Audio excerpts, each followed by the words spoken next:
Hey guys, it's T Siddiqui. Thank you for tuning in and watching all my podcasts. I hope you guys are enjoying them. Today, I know I always say I have a special guest, but I really do have a special guest today. But yeah, guys, I'm so glad to have you here with me today. I'm so happy and I appreciate you coming. I bought you some flowers because I think if anyone deserves flowers, it's definitely you. Oh, thank you so much. I'd like to give you can I reach them? flowers. Oh, beautiful. You're welcome. Oh, So lovely. I'm going to put them between us. They're so pretty. Thank you so much, both Dee. of you. Thank you. Both of you. I take them. So normally I always start off, I'd like for you to both just tell the audience, because a lot of people are familiar with you and also with your daughter and your story and stuff, but then there's also other people who are not. So just for those people who are not very familiar with you, could you just tell us a little bit about yourself and what you do, and also basically can you guys introduce yourselves? Yes, of course. Yeah, so I'm Nina Aouilk.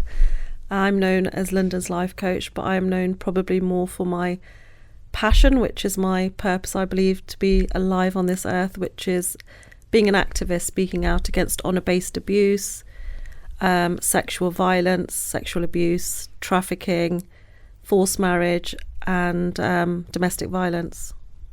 Wow. Greatly respect that. That's a very, very important job and something that definitely needs to be out there, you know, to help a lot of other people who are going through it or have been through it or will go through it, you know. So I really greatly respect what you do. Can you introduce yourself? Of course I can. Firstly, thank you for having us both. You're welcome. I'm Dr Celeste. I'm actually Nina's daughter. Primarily I'm a dentist. That's my sort of the bit that pays the bills, but I'm also a co-founder of our non-profit endhonourkillings.org, which we'll obviously talk about a bit more later. Well spoken, very articulate. Thank you very much. Young lady. You did a good job. Thank you. Okay, so can we, obviously I've heard your story and stuff, but if you don't mind, can we just start from like the beginning of your early childhood and walk us through like what happened throughout your life until the point that you're at now? Yeah, sure. So in a nutshell, I was born the wrong sex. By saying that, I mean that my parents didn't want a girl. A lot of people in my community don't want girls, they want boys. I was one of three and my older siblings are boys. So a lot of people say, why weren't you celebrated? Why didn't your parents want you? Because they've already got the boys, so why not celebrate the girl? But it was seen as like a failure to birth a daughter. And I was that failure, and I was reminded of that every day of my life. When I was born, I was told that I was carrying some evilness in me, like a witch. I was called, it's called Boothany in my language, which is hard to translate. You know, with your Moroccan words, sometimes it's hard to find the right English word to I know exactly what you mean. to say what it means, but it's in between a witch and a ghost. Okay. But basically it means I was carrying a lot of evil energy, a lot of evil entity, and because of that nobody was allowed to touch me, hold me, and I grew up without love. I think that's the only way to put it. I was not allowed to join in and watch television like a lot of siblings. You probably have memories of you sitting on the sofa. I know my children used to sit together huddled up on the sofa watching children's programs and films. It was one way to keep them quiet. But I never had that. I used to join in by listening through a wooden door. It was a wooden door that was rough, with not sanded down, with splinters that used to catch my hair, go into my skin. And it was a really lonely existence, is the only way I can describe it. I was very much made to feel like I didn't belong. And that's how life started, and that's how life continued, I guess. I, for many years, sat behind that door waiting to be called so that I could cook or clean, or if a guest had come, I used to get called. You know, maybe you have that as well, where you serve the tea. I was the person who served the tea, and I only got told that it was phrased as a modern day slave recently, because there's terminologies we would never use because we think that's just how it is for girls. That's how it is for us because it's just the way it is in our culture. And we accept things because we don't have anyone to talk to, or we don't have discussions in South Asian cultures, but also other cultures like my own. We can't talk about things to our parents. We have to stay quiet, not be seen, not be heard. And that's how, you know, they wanted me. They didn't want for me to be seen or heard. Even when I was serving tea, I had to do it so quietly. and almost like an invisible person, that no one actually noticed me or acknowledged I was in the room. And that was fine. My life was fine. It's what I knew. I was happy with that. I would go to school happily. I would come back happily. I would cook happily. I would play with my dog in my room secretly. I have the love of books. I used to take books home because I had nothing in my room. It was bare. So to make my room look like it had something, you were allowed 3 books. I would take 10 sometimes. Over the days I would keep taking them and no one questioned it. But I really used to lose myself in a good book. And I really understand when people say that, because it's a different reality. You take yourself out of this reality into a dream world. And I was always dreaming. I was dreaming of doing all sorts of things, that I wasn't allowed to do, like hold my mum's hand, have my mother brush my hair. But I didn't have it. And then when I got to 14, I guess I describe myself and children as flowers, like the ones you've given us. I describe what happened with my father and his drunk friends, a way of destroying my childhood, ripping it away. I felt like I was an innocent flower that was held, and then the petals were ripped off, and then the stalk was snapped and threw down on the floor. I had to cook for my father and his friends when they used to come back from the pub. He would have maybe 7 or 8 friends. I call them uncle because we don't say names in our culture. Yeah, same as us. We do it. We call uncles and aunties. We never say that out of respect. Yeah. And, this particular night, I was 14, I remember it very clearly. We had a huge wooden staircase that would open up at the top. And I remember sitting on the bottom step playing around my slippers that were really old and dirty because I was never allowed anything new. I would either get hand-me-downs or I had to make things last. And I remember feeling very nervous. I had this really horrible feeling in the pit of my stomach, and I really did want to go and collect the dishes that I had served. But my father was very, he had a little bit of OCD. He liked things to be in their place. We had a guest room. The guest room always had to be kept clean, and they were in the guest room. So I'm waiting. It's gone midnight. It's gone, 1 o'clock. I know it's very late at night. And then I get called, and he would never use my name. It'd always be witch, or it would just be come. So I went in. I'm holding the tray upon which I'm going to put all the plates, and I can hear them. I can smell them because the smell of alcohol is so strong. And my father was the first person to grab me, throw me onto a low table, and as I resisted being raped, he punched me in the face and broke my nose, in which case I allowed them to do what they were doing with me. I kind of detached myself from the body. You know what's happening. You know it's wrong. But you have no way of controlling it. What can you do? And this ordeal went on for hours. I was bitten down my shoulder. I was punched. I had things inserted in me. I had alcohol poured on me. I was slapped. I was made to do things that I really don't want to discuss. But I remember passing out. A lot of men had left, some stayed. And in the end, I remember my father laughing at one point and saying, "She's no good to anybody, take what you want."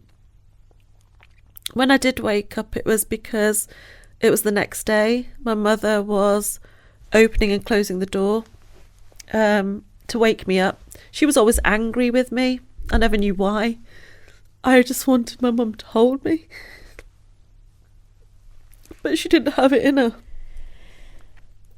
I ended up getting pregnant.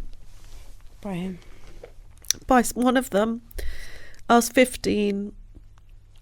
I had an abortion. I talk about the abortion and what I choose to remember. And this is kind of a life lesson to people, that bad things happen to all of us, right? They happen. We don't have control over them.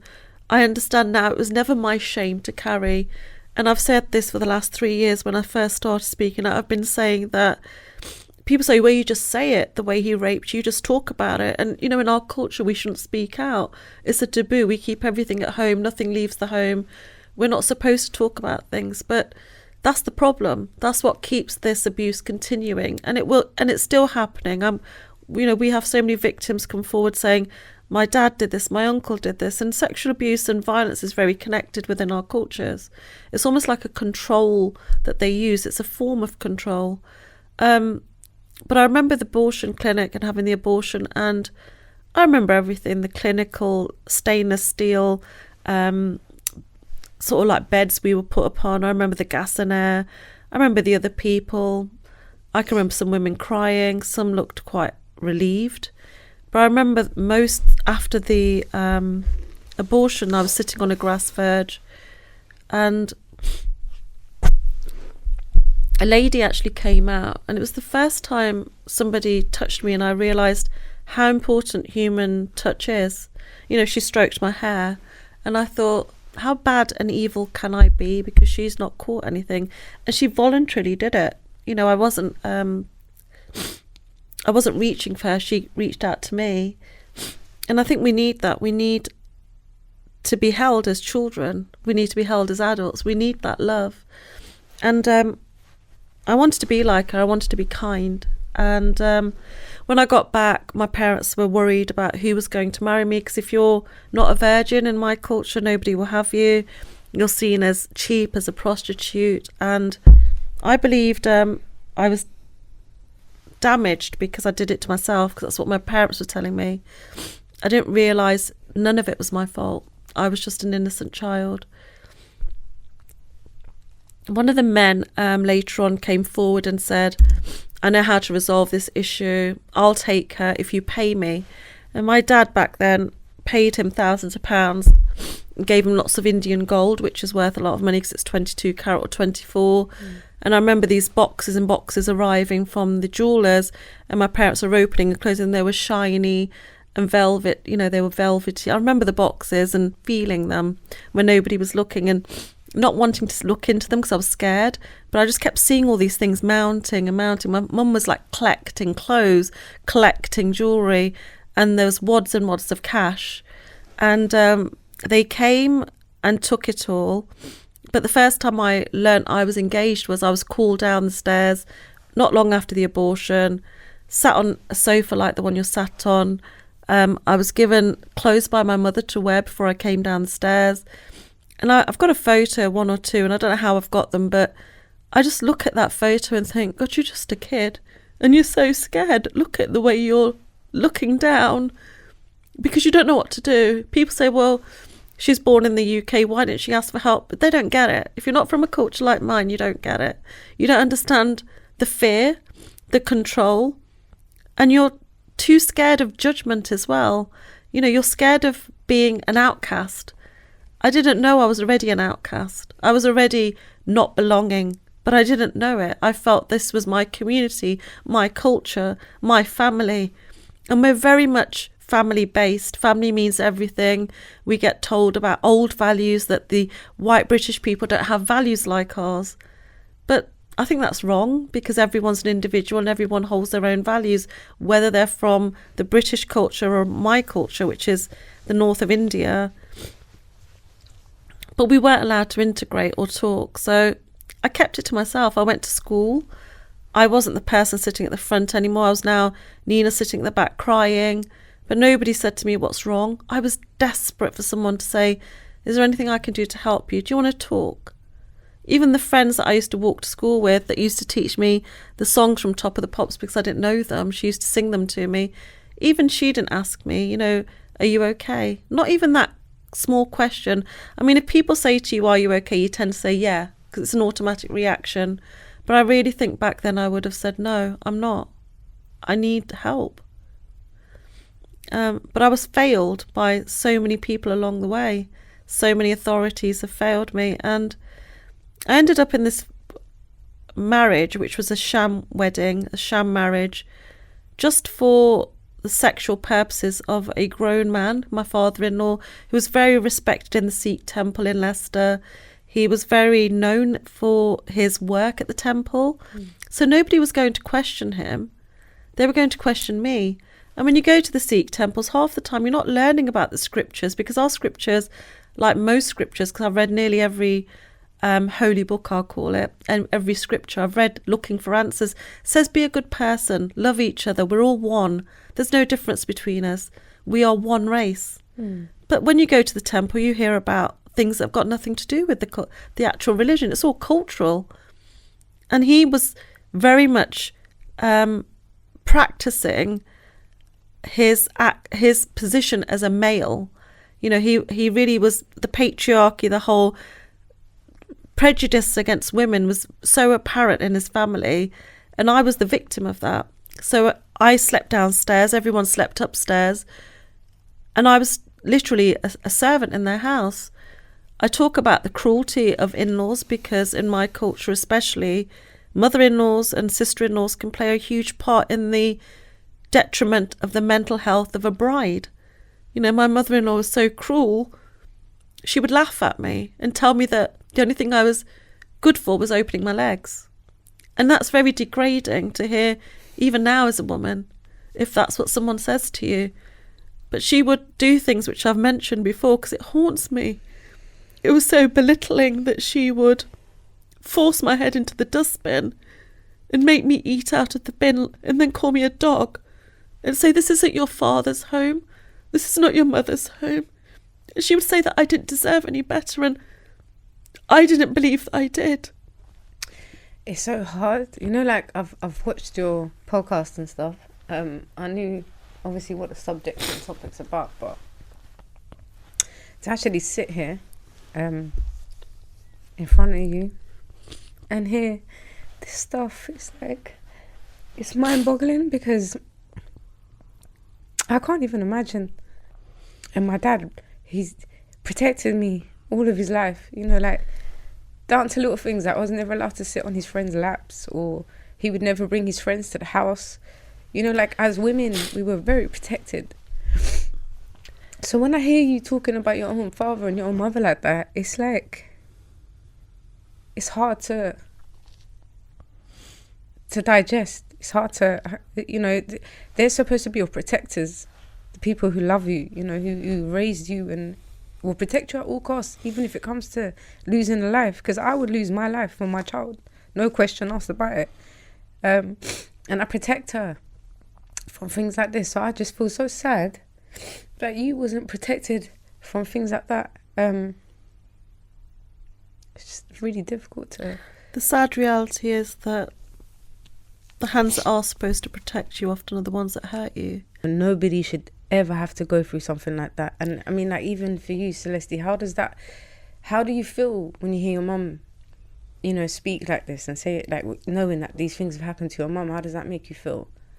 It's hard, and I've sort of said before, when I've been asked this question, I think, you know, I've been there with her when she's been recording podcasts and videos, and, you know, I've watched almost all of her recordings and videos and podcasts and things that she's done, and every time I hear it, it still hurts, because at the end of the day, she's probably the person that, other than my brothers, that I love the most. So to hear that she went through all of that hurts. And it hurts, I think, because there's nothing that I could have done to have stopped her from going through that pain. But that's also why I want to do what I can do with the non-profit as well, to be able to help, to be able to stop other girls going through that. Other, you know, as my mum sometimes says, she wants to be that big sister that she never had, be there for all the other little Ninas, all those other little girls. So I think, for me, it's difficult to hear. Difficult. I mean, it's painful to talk about. People say I'm not healed. I am very much healed. But every time I tell my story, I cut myself open so other people can heal. I've used that phrase, but I've done over 150 podcasts, and that wound gets deeper and deeper. Mm-hmm. It's like you go back to your 14-year-old self, you go back to your 21-year-old self, you go back to your 45-year-old self, and you know, relive it, isn't it? So you're reliving it, and it hurts because you know how wrong it is. And I never got justice. I never did. I wanted to ask you this: was any of them ever held accountable for their actions? No, I mean, when I was in this sham wedding, I ended up going back home after 4 years, because you get to a point, and everyone's been at that point, where you don't like who you are. I didn't like who I was, that I was allowing somebody to rape me. I didn't like the way he treated me. I didn't like the way that she would belittle me, my mother-in-law. And I started to become this very scared young person that was doing great at work, but we put on a face when we go to work. You put on a face when you're doing a podcast compared to when you're in the studio. We have different faces for different places, they say, and it's true. I was going to work pretending to be a happy person. People could see straight through it, but not one person said, why don't you eat? Why are you losing weight? Why are your ankles bleeding? Why do you have bruises on your face? Not one person. I was a high-performing manager by the age of 17. Nobody asked, where does your money go? You wear the same old clothes. Not one person. And we don't want to have that awkward conversation with a work colleague, but that one conversation could save their life. They don't understand what's going on the other side of it. You can ask my daughter, she sat there, say to her, you never know what someone's going through. If someone's late, she says, oh, so-and-so was late. I said, we never know what they're going through. And unless you ask, you never will. So you sometimes have to give them a little benefit of the doubt sometimes. But no one stopped me. No one asked me. And I ended up going back to my parents when I was 21. I went back. People say, why did you go back to the place you were raped, where you were treated as a modern-day slave? Because I wanted my parents to love me. I had no other place to go. Where do you go when you feel bad? You go speak to your mum maybe, or you said earlier that your dad looks after you, he's always doted on you. You go to that place of comfort. My comfort was my house, my room, my dog. Like people say they don't understand victims when they get a chance to escape. They don't. Trafficked women and men and girls that we deal with, when I speak to them, they don't understand how to live, because they're so used to the controlled life. And even though we've got them out, we have to then teach them again about living, because they don't understand it. And that's not something because they're stupid. It's just because fear controls you, and fear controlled me. When I got to my dad's house, my mum's house, my dad was there. He grabbed me literally from a high ponytail that I used to wear.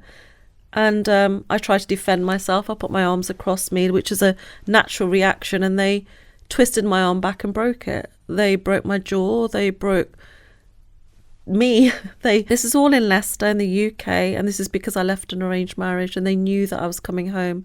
I hadn't seen them for 4 years.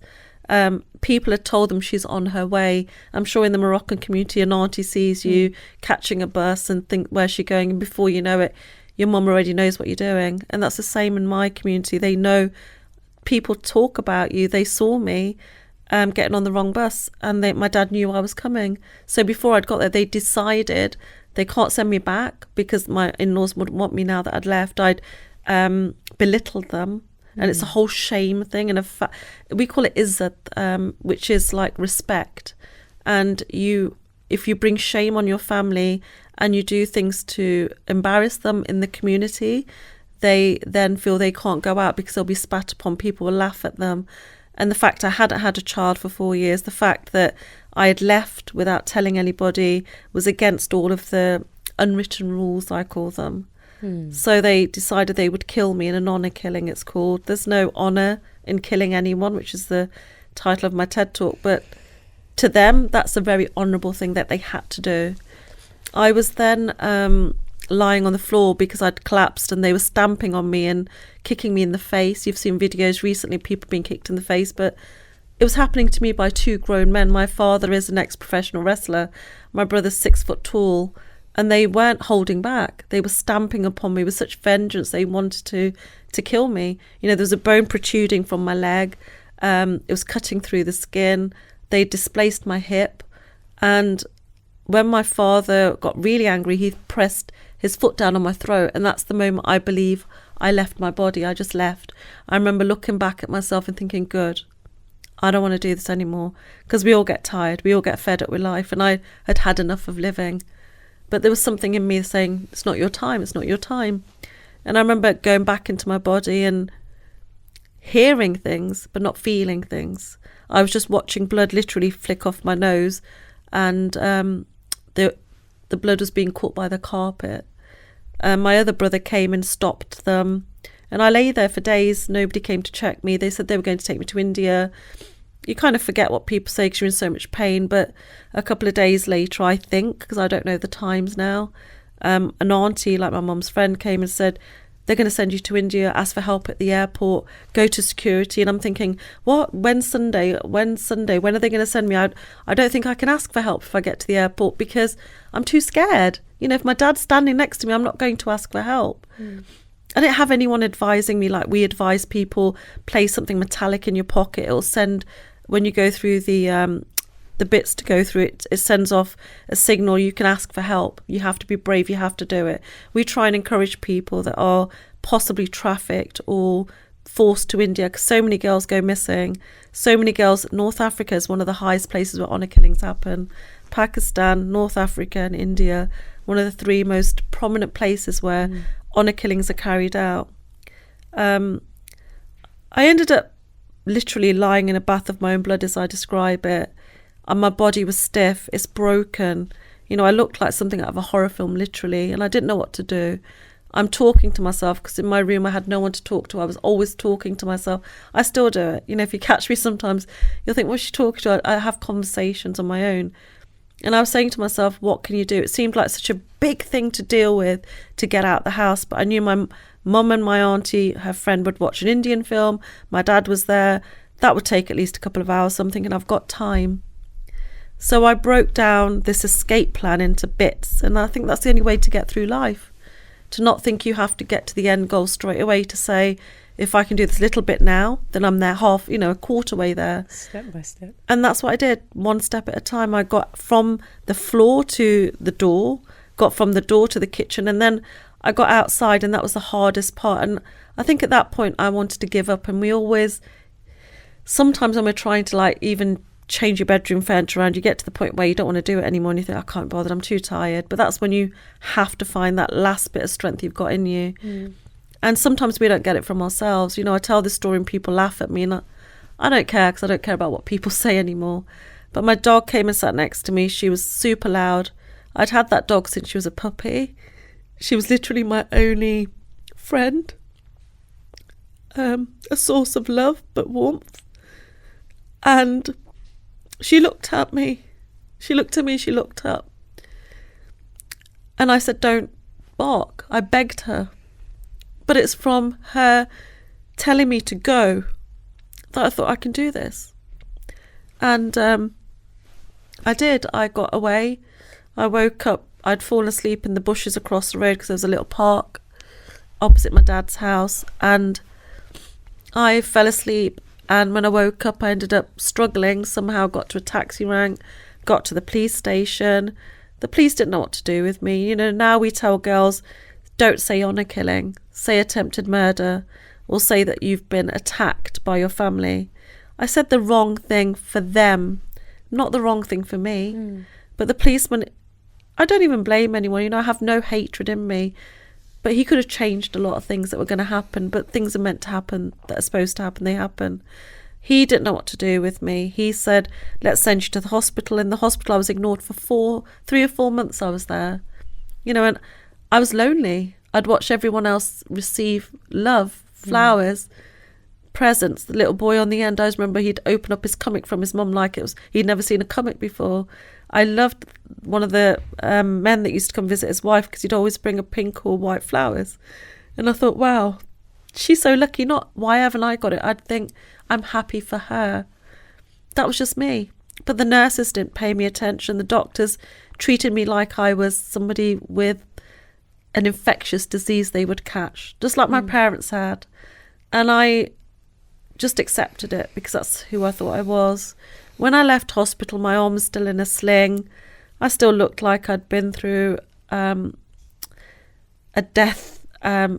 near-death experience, because I had. I still had the bruises, the cuts. They don't heal straight away. And I turned up at a refuge. It was more like a hostel where there's bed after bed after bed with these white trays you pull out. A lot of the people are on drugs and alcohol. My culture, women don't drink. They don't take substances, and these women were suffering themselves. I didn't know how to help them or help myself. So I complained and said, I can't deal with it, I'm scared. They said, all right, well, let you go. Where do you want to go? We'll give you some bus fare. Again, I was let down by safeguarding there. They should have never let me go. I was in no state mentally or physically to leave. But there was nobody like there is now that we provide that support, that safe space for people. We don't let them just disappear. It's the most vulnerable time a person is in need of help. I ended up at my friend's house. She wasn't there now. She'd split up with her boyfriend. It had been a couple of months since I'd seen them. He was Nigerian. He said to me, you know what, I've got 2 bedrooms. If you go get a job, you can stay with me. I said, I can't get a job today. He said, all right, well, when you do, just bring me your money and you can live here. And I found a job really quickly because I'm that kind of person. And I would give him my little brown envelope with all my money in, not understanding some of that money is mine. The way that my mum and dad controlled my money and everything, the way my in-laws controlled my money and everything, I just allowed him to control it. I became the cook and the cleaner, and I worked and gave them money. We had separate rooms. We hardly spoke. We had nothing in common. But I thought he was amazing because he let me live there. You know, it wasn't what he looked like, it was what he was doing. And he took me to a party, which I've told this story lots of times. He was giving me alcohol. I thought it was Coke. People go, why can't you tell the difference? Because I'd never had Coke before. Growing up, I was allowed water and nothing. In my in-laws, I was allowed water or nothing. Where was I supposed to experiment and have Coca-Cola and fizzy drinks? Because we weren't allowed. You know, if guests came, I had to run around the corner to go buy it from the corner shop because we didn't keep it in the house. It just wasn't the thing. And he gave me a lot of drinks, took me home and raped me. And I didn't associate sex or love in a good way because I'd only known it as an act of violence. So you was giving him all your wages, cooking and cleaning, basically doing everything. And on top of that, that still wasn't enough. He wanted to abuse you on top of that. Yeah, you know, and it says a lot about this person. I mean, people probably get annoyed with me saying this. He's not here to defend himself, but that's on him, not me. I stand in my truth because I never used to talk about him because I thought it was not gracious to speak about somebody if they're not there to defend themselves. And he is the father of my children, so I respected that. But I understand the importance of speaking out and telling the truth because it's part of my journey, part of my story.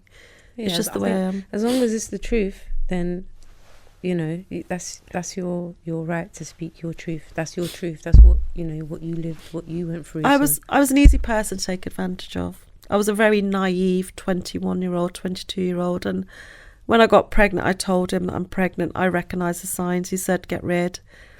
I said no, because for once I selfishly wanted something to love that might love me back.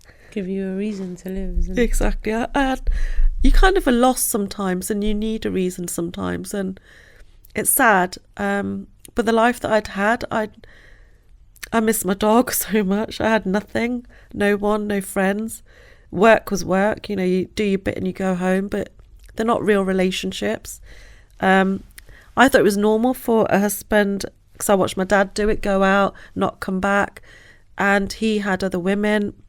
I didn't understand we weren't in a relationship. To him, he knew we weren't in a relationship. But being the dreamer I was like, oh, now I'm in a relationship, I'm going to have a baby. And I remember when my daughter was born, it was probably the best day of my life. I remember holding her. They said put her in a little crib next to the bed. I said no. And I spoke to her all night and told her that I was going to send her to the best schools, that she would be loved so much she would never question being loved, because my parents had taught me exactly how not to be a parent. All the things I craved for as a child, I wanted to give to her. And that's how life went. You know, I started a business when she was 3 months old within the flat I was living, because I knew I needed money. So I needed a plan. And I'm one of these people that used to write everything down. Right, by the end of this time, I'm going to have this. By the end of this time, I'm going to have this. And I ended up becoming one of the most successful mobile phone businesses in the area because I was determined to sell. And it's not hard to sell when you tell people this is what I've got to offer. If they want it, they're going to say yes or no. I never forced anyone. I would just tell them, these are your options. Yes, I want it. Great. If you don't want it, what else can I help you with? I was good at talking to people because from a young age I was pleasing people. I was listening to people. I wasn't talking. I was listening to what they needed. My mother wanted more salt. She would get more salt in her food. I knew how to do that. So I was doing exceptionally well. I ended up moving out of the flat, buying a house. I put my partner's name on it. He didn't give me any money for it. I ended up getting a property, put it in his name, a commercial property, and said, this is a shop, we can sell mobile phones. Maybe you'd want to work with me as well. Yeah, I want you to pay me. But he didn't do any work. I even called the shop after him. It was called his name and then communications, you know, trying to get him to want to be with me. So did you love him? Was there some kind of... There's a difference between loving somebody and being in love with somebody. I love everyone, and that's the truth. There's not one person on this earth I don't love. I extend love because I have so much in me. But I was never in love. But I didn't understand about holding hands, going on dates. I was used to being shouted at. I was used to being slapped, being belittled. I was used to being called fat and ugly.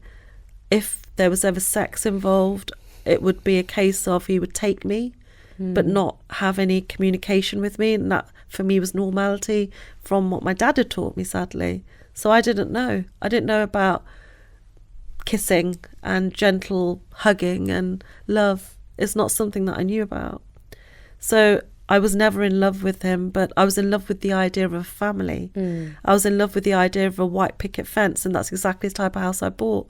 I was in love with the idea of being successful for my children so they would respect me and look up to me.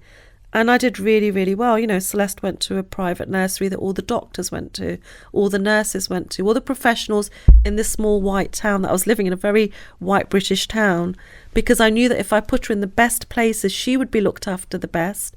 But also I would go and network with those people. So when I went to collect Celeste, I would stand and talk to the local doctors, lawyers, court people that worked in the courts, even policemen. You know, I would talk to them and say to them, by the way, I've got this great coffee machine that I bought off eBay, and I'm not even lying, this is what I used to say. I said, if you want to come over and test it out, please do. I've got a shop down the road, we sell mobile phones, and I'm going to start selling computers. People would come and say, hey, Nina, can you sell me this? Can you find this for me? And I would go and source it. So I was meeting their needs, not selling them what they didn't need. And building relationships is really important, and I somehow was really good at doing that. I ended up having another baby, and this time my ex-partner was really interested because it was a boy. So he was less violent towards me, but then I got pregnant again quite quickly. So I ended up being with him, and then we had a baby boy. By this time, like I said, I've got a beautiful house. Celeste is a bit older. And then I get pregnant again. And when I get pregnant for the third time, the violence is escalating. In most domestic violence situations, the violence starts with quite a mild controlling, gaslighting, and then it escalates. But your reality is so distorted by this time, and you're fearful of your partner, so you don't question it. You accept more and more. Plus, you think you need to be with that partner for the children's sake, to keep a family together. And also it's respectful in my culture to stay with somebody if you've had a child with them. I ended up being pushed at this point. I was paying him between £5,000 and £8,000 a month to stay with me. I was making a lot of money because I was very successful. I didn't tell people at work what was going on, but they watched it. And I've had so many people that have worked for me come now and say, I feel bad for not doing anything. I knew what he was doing. He pushed me when I was 8 months pregnant with my third child down the stairs. I ended up being left alone. Celeste was on a sleepover. My youngest son, my middle son, was in his crib, his cot thing. And I knew something was wrong. I go upstairs and get my son from his cot. And by that time, my Greek friend, who never came to see me, who had been promising to come and see me for a long time, but didn't get on with my children's father, turned up. And I say to her, Christine, please look and see if there's a foot hanging out, because I think something's wrong. And she's really panicky, and she said, no, I don't want to look. I don't want to. But I make her look. She said, we're calling an ambulance. She calls an ambulance. We end up at the hospital. She passes out, and they're telling me to force me to give birth. The baby is still breathing. They can feel a heartbeat, and I end up holding Tyler in my arms, and he stops breathing. And don't know what to do at this point, because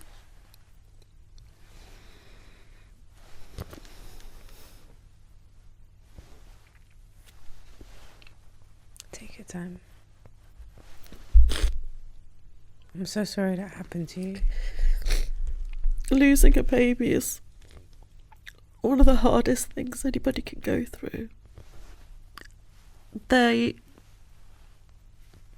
keep you in a ward where other babies are being born and they're crying and your baby's lying in your arms and he's lifeless, but he's perfect. He was so beautiful. They have to take Tyler off me because my body had gone into panic and I was on the verge of death myself. But I kind of want to go because I've just lost one of the most precious things to me. The next day I'm in this room again, still on the maternity ward, listening to babies being born with. I'm asking where they put him because they move the baby out of your room. They put them in a separate room. I can't move because I've had to have an operation, and I just remember wanting to give up on life. And when I came out of hospital, I wasn't the same person. I was very depressed. And you know what? I couldn't even look after my daughter Celeste and her brother because I couldn't look after myself. It's that old saying of, if you're on a plane, you've got to look after yourself first and before you can look after someone around you. And it's really, really true. But I also feel it's really important that you don't disregard emotions, that you allow yourself to sit in your emotions, acknowledge them, because if you don't, they just come back later to bite you and it's worse. I totally switched off from the world, and her father, the children's father's getting angry because work's falling apart and he's not getting the money and he doesn't know how to run it. And I ended up going back to work and I said to him, I really want another baby. And he said, well, I don't want to be with you anymore. No man would want to be with you. You're disgusting. And I beg him. And I do get pregnant again, and I have my youngest son, who is my fourth baby, obviously, and the reason probably I started living again. I then go into this gung-ho thing of, right, I'm going to make more money than I've ever made before. And when I'm determined to do something, I'm really determined to do something.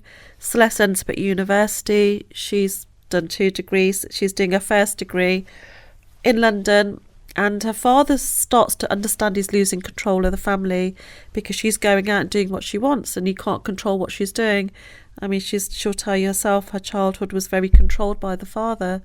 And then my other son gets to a point where he stands up to his dad, and the domestic violence isn't hidden anymore in the family. Before it's take me to the kitchen, slap me, the children are outside listening, and it's amplified. They're wondering, they're confused about what's happening in the kitchen. They can hear things. I come out smiling, which is even more confusing because I don't want them to see me crying. I never used to cry that much. That's all I seem to do in interviews now. But he gets into an altercation with his father, and his father hits him, and I say, this is not okay.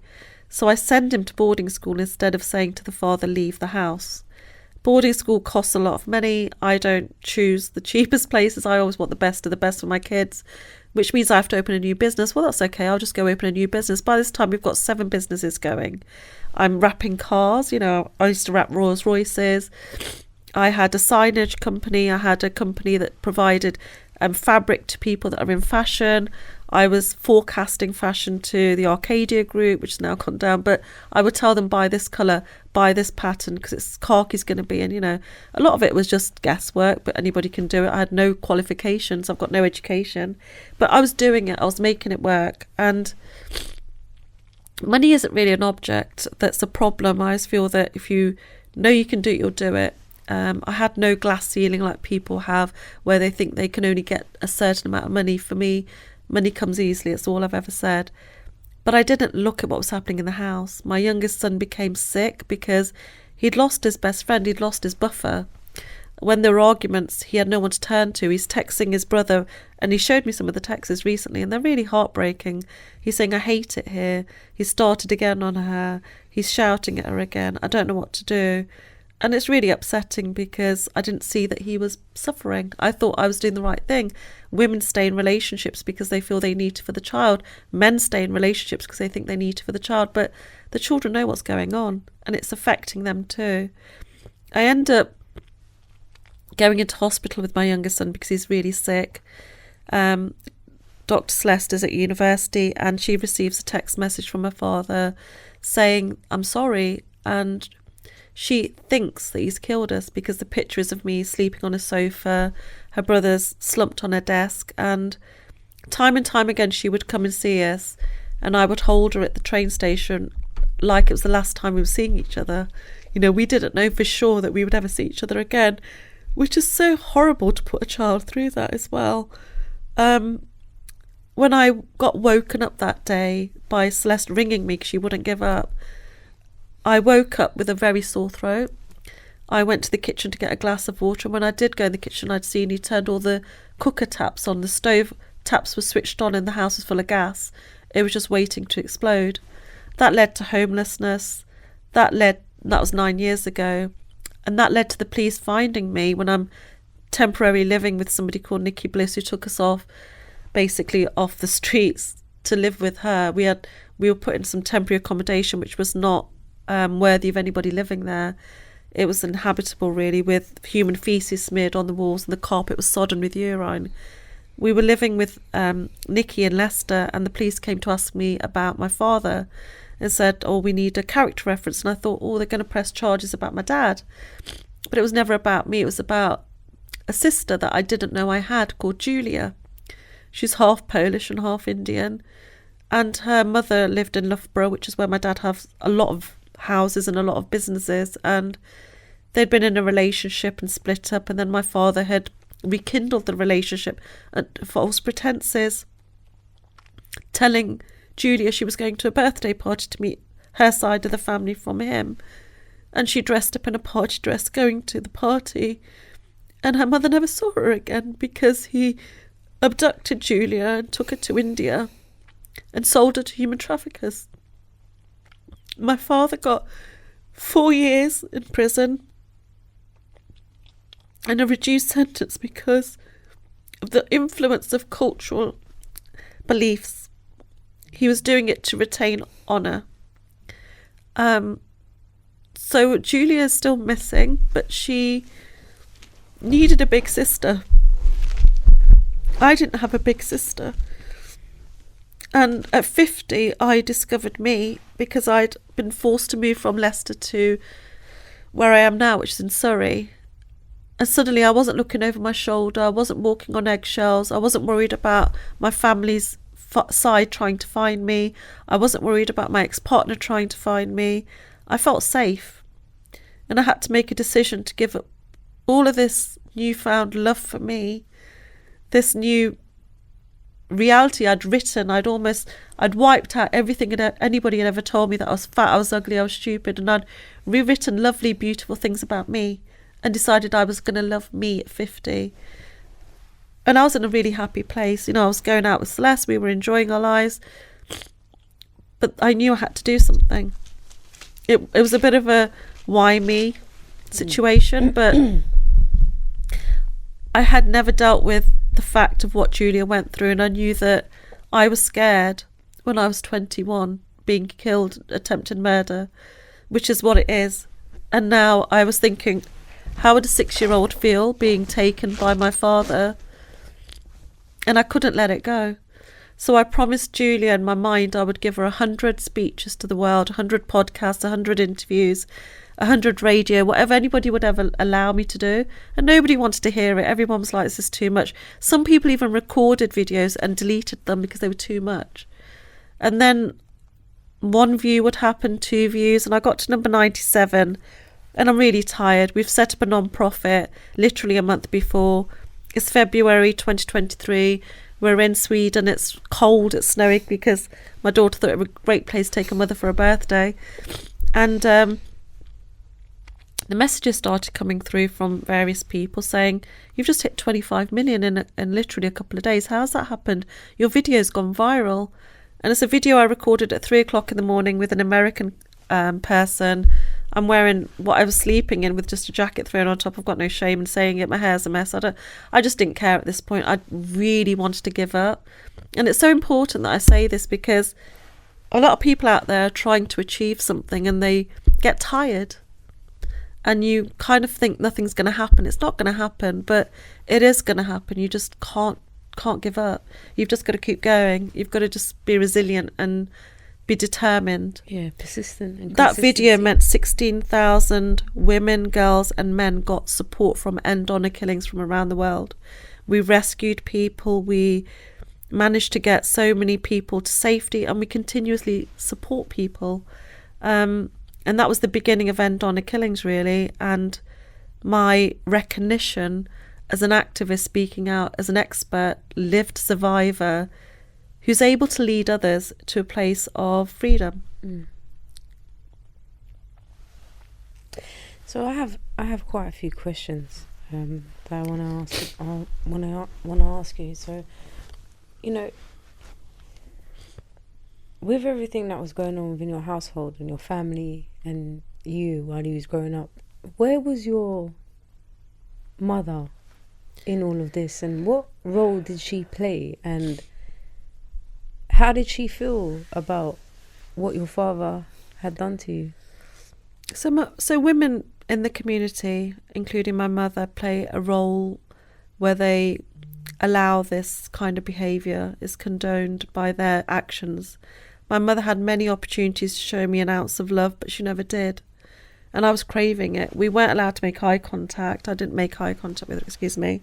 But she had opportunities where she could have. After the rape, she was very cold towards me. Normally, I used to have a shower with a bucket, so I would fill a bucket up and have like a jug to wash myself. The others were allowed showers. My brothers were allowed showers. I wasn't. And on that day, she allowed me to have a shower, and I thought maybe that was her act of kindness. But it also stung. It stung so much against my skin. A bucket would have been better, if I'm being honest. There were just lots of times she showed aggression towards me. She would stab me with scissors when she was sewing, because she used to do a lot of outwork, which is like sewing machine and making jogging bottoms. People would come and drop it off and collect it. When I would take her a cup of tea, she would stab me to make me move away. I do believe my mother wasn't bullied by my father like a lot of people have suggested. Maybe she was scared herself. She had a lot to say a lot of the time. But she didn't love me in the way she loved my brothers. It was that simple. And a lot of women don't. Do you feel that her behaviour got more aggressive or violent after what your father had done to you? Do you think there was a difference in her behaviour previous and after? She was always very angry. I think she was more angry after the rape. A lot of mothers actually feel jealous of their own child, and because their husband or partner did that, they hate the daughter. Yeah. Which is something that I've never been able to understand, especially if you're allowing it, No, to take place. she felt I spoilt myself. Those words were always used, that you spoilt yourself. You've done this to yourself. So yeah.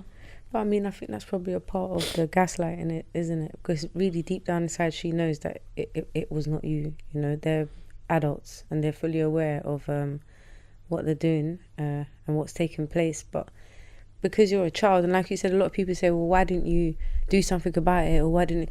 People need to understand that, you was secluded and cut off from the outside world. So anything that you seen or anything that was happening to you was normal, because you don't know anything other than that.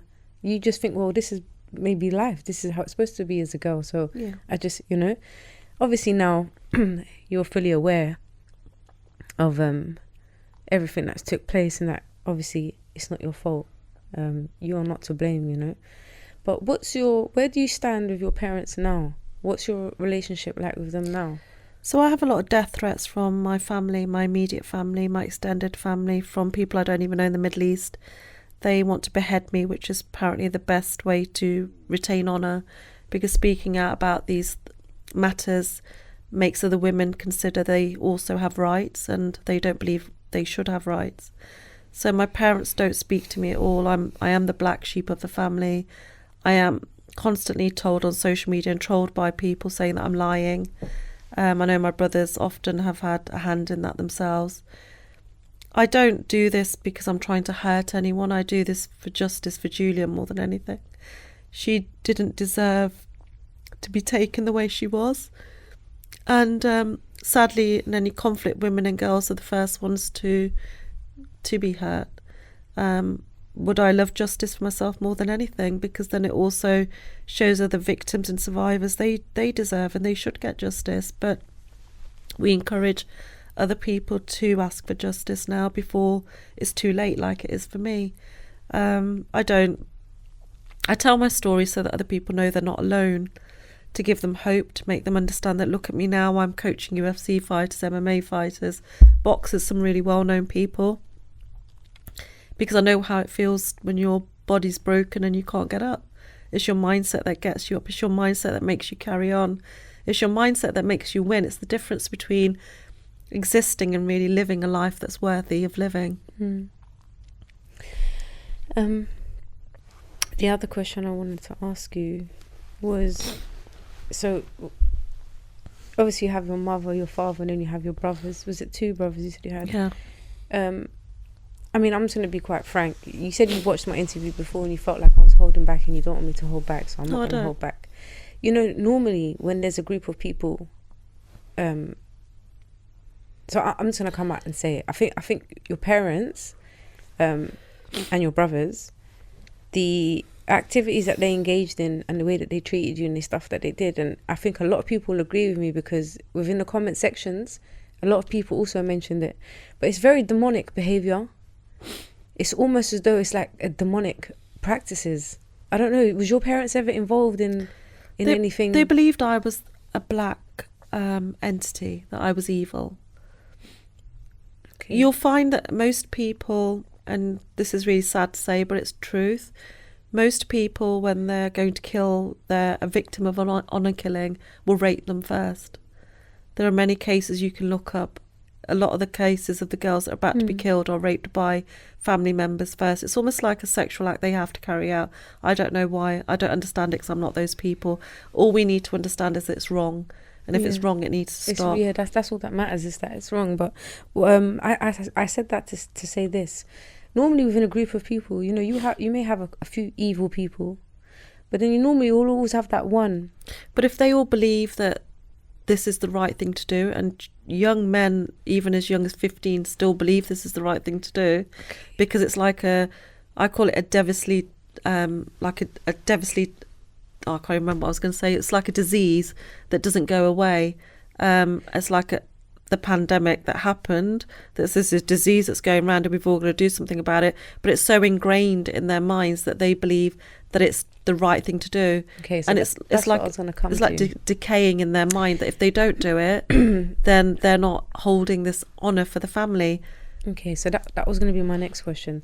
So the fact that that there wasn't even one person who stood up to this and said, look, this is wrong. Yeah. No. I have to ask, the next question I have to ask is this a common practice? Yes.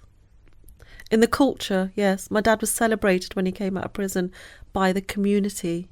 He was received into the temple that I'm not allowed to go into, the Sikh temple, but he's allowed to go into it because he's a man and he upheld his honour.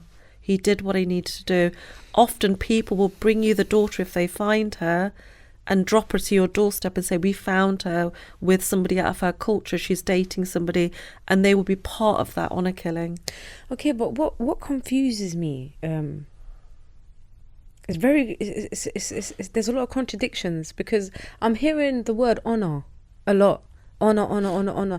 And it seems like all they seem to care about is honour and what people think, and, you know. But where is the honour?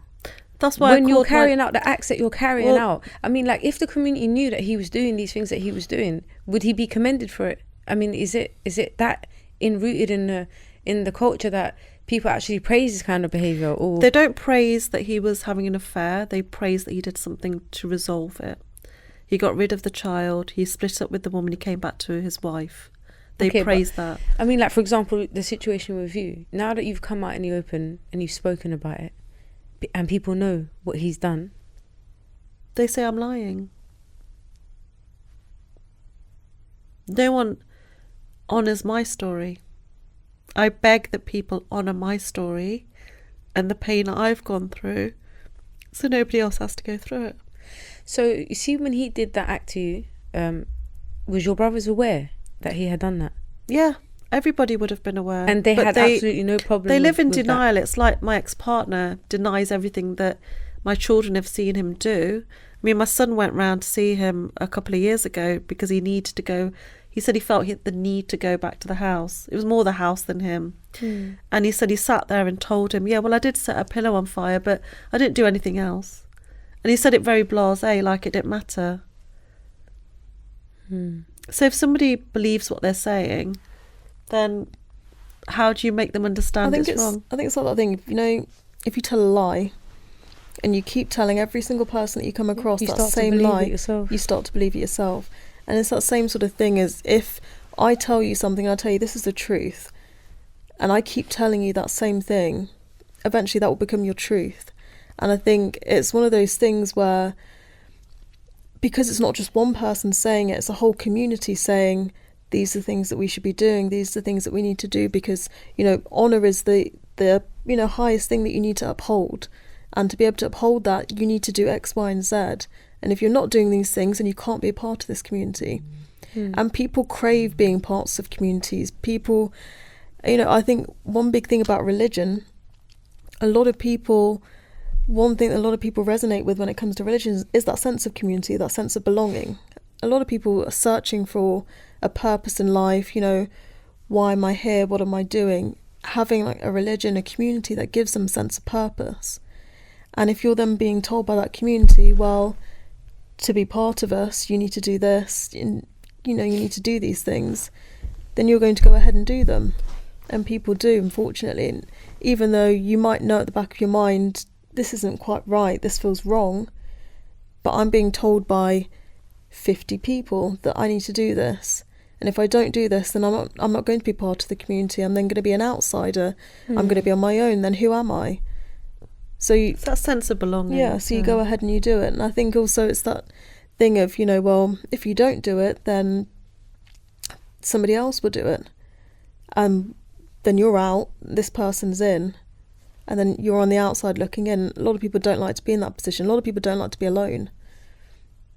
Yeah, and he was very respected because he had a lot of money. He'd created a lot of wealth himself, and he did really well. He was quite a well-known fighter. You know, in the days of giant haystacks, he was a really well-known fighter for wrestling. So people really respected and looked up to him. Okay.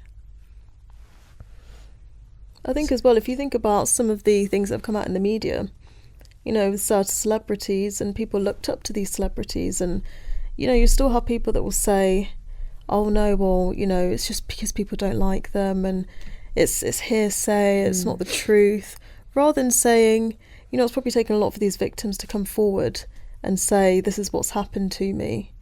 And yeah, they probably come forward because they've come forward in numbers, so they feel like they can, because there's that whole thing of who's going to believe me.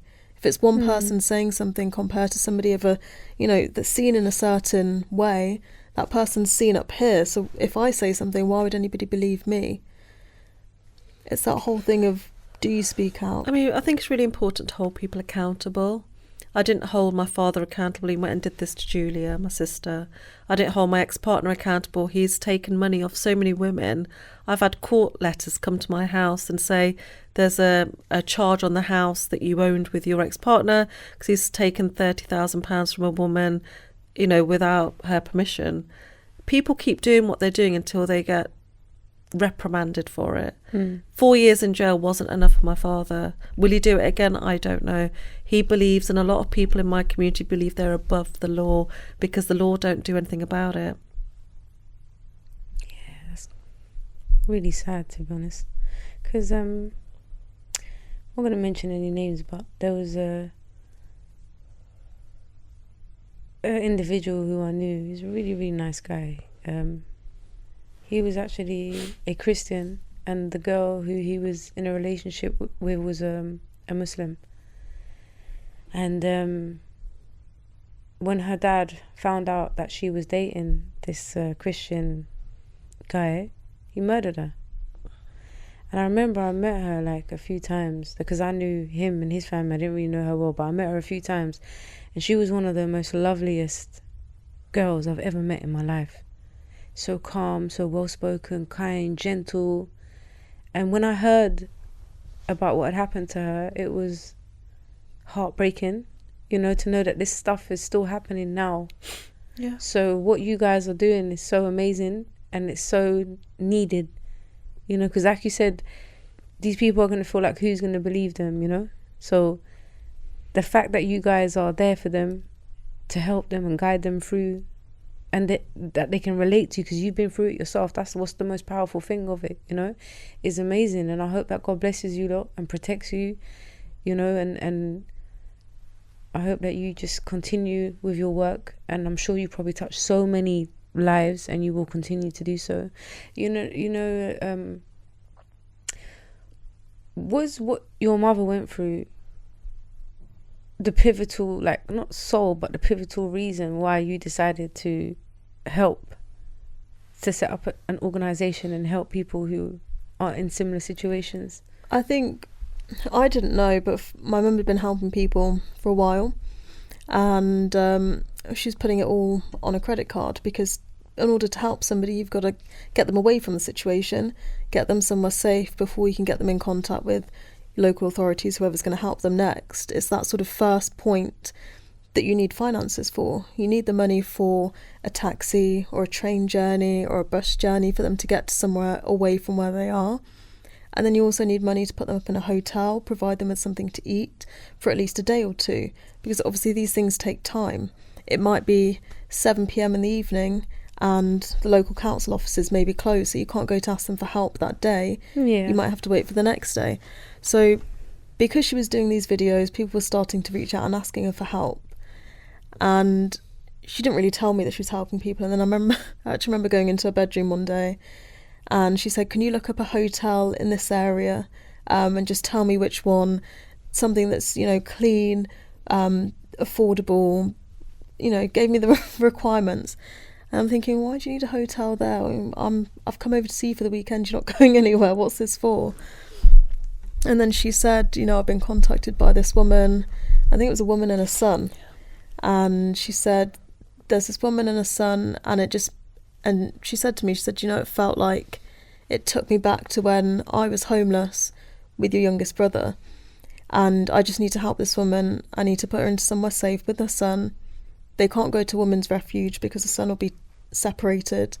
I just need to put them somewhere safe, so then, you know, before the next steps. I said, that's fine. So I helped her find a place, you know, a hotel for them to stay in. But I said, but, you know, you're using your credit card for this. Where's the money coming from? She was like, it's fine, I just need to help. Aww.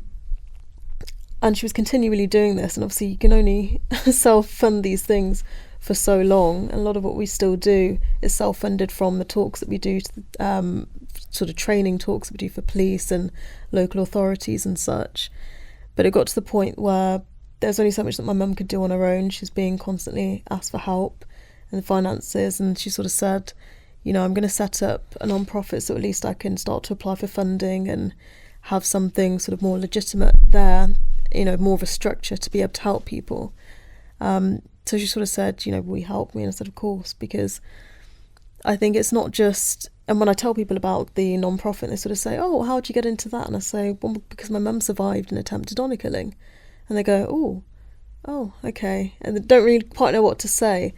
And I think, well, the fact is, she survived that. And if I can help with the non-profit to be able to help other women, girls, men, boys, whoever it is, to be able to survive that potential situation, then, you know, for me, it's a no-brainer. I think, how could you not?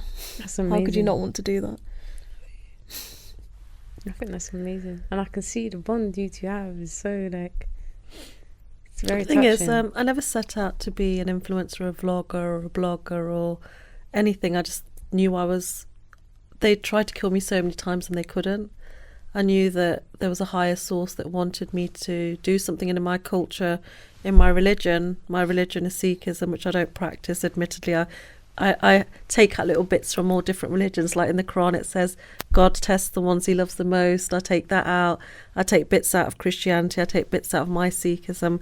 But it says that we should be of service to others, which it says practically in every religious text. Mm-hmm. So I am being of service to others. I believe I survived for that. And I just want to leave the world a better place than I found it. I found it with nothing that was loving. I want to leave it with so much love. It remembers to love each other. The person sitting next to you, you know, we don't even have conversations with people properly anymore. We're too busy on our phones. We don't sit down and actually see them. And we want to be seen and heard. Desperately want to be seen and heard. It's true. We don't even know our neighbours anymore. Nowadays, you can live next to someone for like 10, 15 years and you don't know them at all.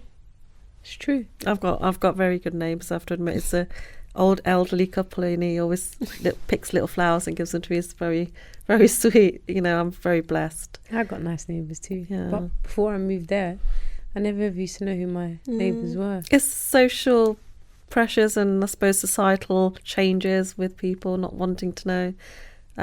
It's good to have some privacy, but at the same time, your little saying hello to somebody could change their whole outlook on their day. They might be having a bad day, they might be having a good day, but just kindness doesn't cost anything, and that's one of the things we keep trying to put out into the world. I believe now I am a vessel of love. You know, my tagline is I want to love the fear out of everyone, and I desperately want people to find the freedom the way I found it. You know, I'm constantly in different countries doing different things, raising awareness. Dr Celeste, and there's another person we need to give a shout out to called Amanda Rafferty. Mm-hmm. She plays a huge role in end honour killings, but the two of them take over when I'm not in the country. And there's an awareness side to it, but there's also a very important side to it where a girl or a child, a woman can be killed if we don't get to them in time. So we literally are rescuing girls. I mean, Dr Celeste rescued a 17-year-old with the help of, you were helping the Met Police. Mm-hmm. Yeah, I can't remember where we were. I think we were in America at the time because my mother had been invited over there to speak about honour killings, and I got a phone call from a number that I didn't recognise, and essentially it was the local police station in London asking for help, and they're asking for our help specifically because a 17-year-old girl, she was studying, you know, living life. She went home one day from college and her parents said, "This is your cousin, you have to marry him." And she said, "Well, I don't want to marry my cousin." And essentially they said, you know, if you don't marry your cousin, then we'll kill you. And she managed to run away and escape from the situation, went to the police. And the police put her in what they thought was a safe place, which was a hotel in the local area. And her family found her. They found where she was. I think it was her cousins that went and found her. So 4 brothers. And they put a pillowcase over her head, put her in the back of the car, took her back to the house and started to beat her. As well, people are watching her being taken out of the hotel as well. But And no this one is happening in London. And this is only a couple of months ago, this year. Thankfully, she managed to run away again back to the police. But obviously by the time she went back to them, she didn't have much trust or faith in them because they'd failed her once before. And one of the first things I said to them was, well, we need to put her somewhere safe, but she needs to be at least, you know, an hour and a half to 2 hours away from where she is, because somebody in that area is going to know her family. And so I asked, what's her ethnic background, because that's important when it comes to where we'll place her. Because if you tell me that she's of a certain background, I don't want to then place her in an area of London That's predominantly of that background, or, you know, even somewhere else in the UK that's predominantly of that background, because somebody will know somebody. You know, it's that whole thing of 5 degrees of separation or something. You know, we're always linked to people in some kind of way. And so it's these things that they didn't think about. And they said, okay, well, yeah, that makes sense. We can drive her to wherever it is, just tell us where. And we managed to get her somewhere safe, got her some food. And I remember speaking to her on the phone. I said to her, you know, she's a 17-year-old girl. She just wants to study. She's Really not interested in getting married, especially not to her cousin. And she was terrified. She was like, I don't know what to do. I'm just out in the hotel room. And I said, well, you know, why don't you put some TV on, try and watch something. And then I said to her, when was the last time you ate something? She was like, oh, no, I'm not hungry. And when I'd spoken to the police, I said, I don't think she's eaten for days. I don't know if she's got perhaps an eating disorder or something, because she looks very frail. We've tried to offer her some food. She's just rejected. We don't know if she's just trying to be polite, what it is. So I said to her, I'm going to order you some food. So you need to tell me what you want me to order. Otherwise, I'll order you something that I would eat, which might be completely different to what you'd want. And she was like, can I just have KFC and a milkshake? That's all she wanted is, fried chicken, chips and a milkshake. Simple things. I said, of course, I'll get it delivered to the hotel for you.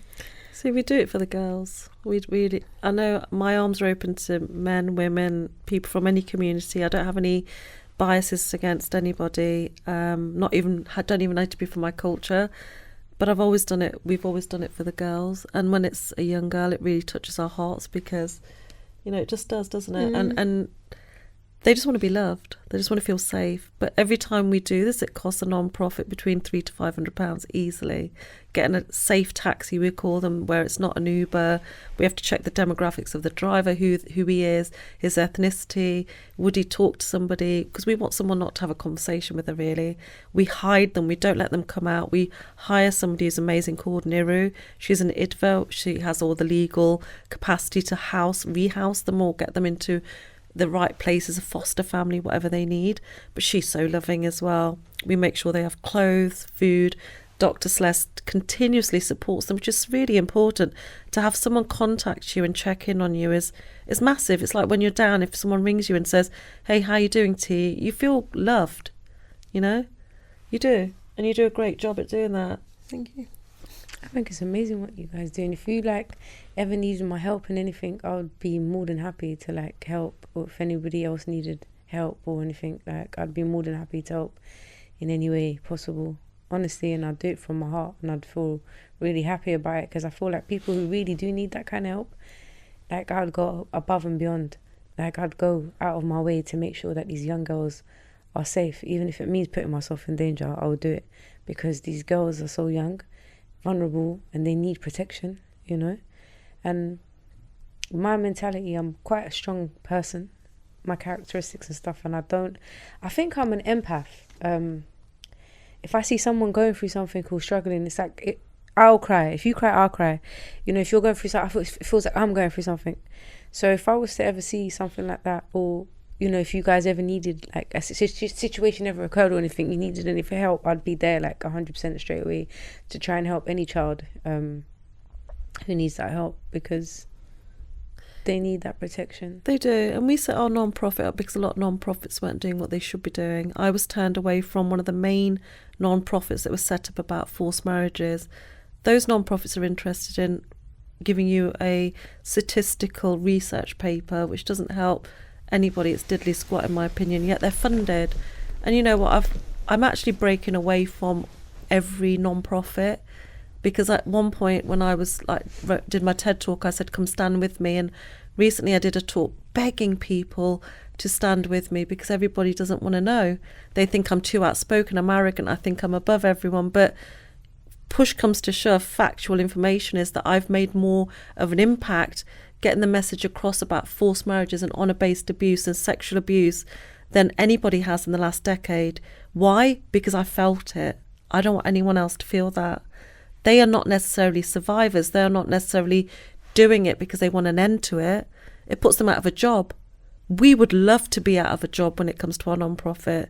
Imagine that, if there's no more abuse or trauma caused to a young innocent child. Isn't that a dream? Yeah. But no one wants that collectiveness. No one wants to stand that unity. And I find that horrifically sad, because that's all I've ever wanted, a sisterhood. I'm saying to my peers, I'm saying to people that are in the same sector, that if my sister was to walk through the door now, I want her to be proud of all of us. We're no different. We don't need jealousy between people. And if anyone's out there that is that person, check in on yourself. Why are you jealous? Why are you threatened by that person? If you don't have me here today, the message isn't going to go across to people I probably wouldn't reach. Like you said, not everyone knows my story. It's so important to have my voice come forward for awareness. it's so important for Dr. Celeste to speak about what she's speaking about, because you've had so many people come to you and say, yeah, that was me. I had that problem. I watched my mum suffer. It's just crazy. We need to start pulling together. 100%, I agree with you. Definitely, I agree with you. And it's actually quite a serious matter. When it comes to young children, it's a very serious matter. And I think we need to do a lot more to protect our children, especially, you know, now with everything that's been going on with Diddy and the industry and the child trafficking and stuff like that. I think it's time for everyone to wake up. Yeah, I mean, you touched on that earlier, and you used the word satanic, and my daughter's sick of the word satanic in my house, because I just go satanic to everything, because it's true. The world is controlled by a satanic environment and population and a community that wants to control us. I was talking about tunnels for a long time. People were laughing at me, saying she doesn't know what she's on about, she's lost the plot. I know that, I've seen that. You know, it's this... Tunnels are probably existing under where our feet are right now. Children are being transported, and if you don't understand it, don't dismiss it. If you don't understand my story, don't dismiss it. If you don't understand how it feels to be a child growing up in as a victim as well of domestic abuse, don't dismiss it.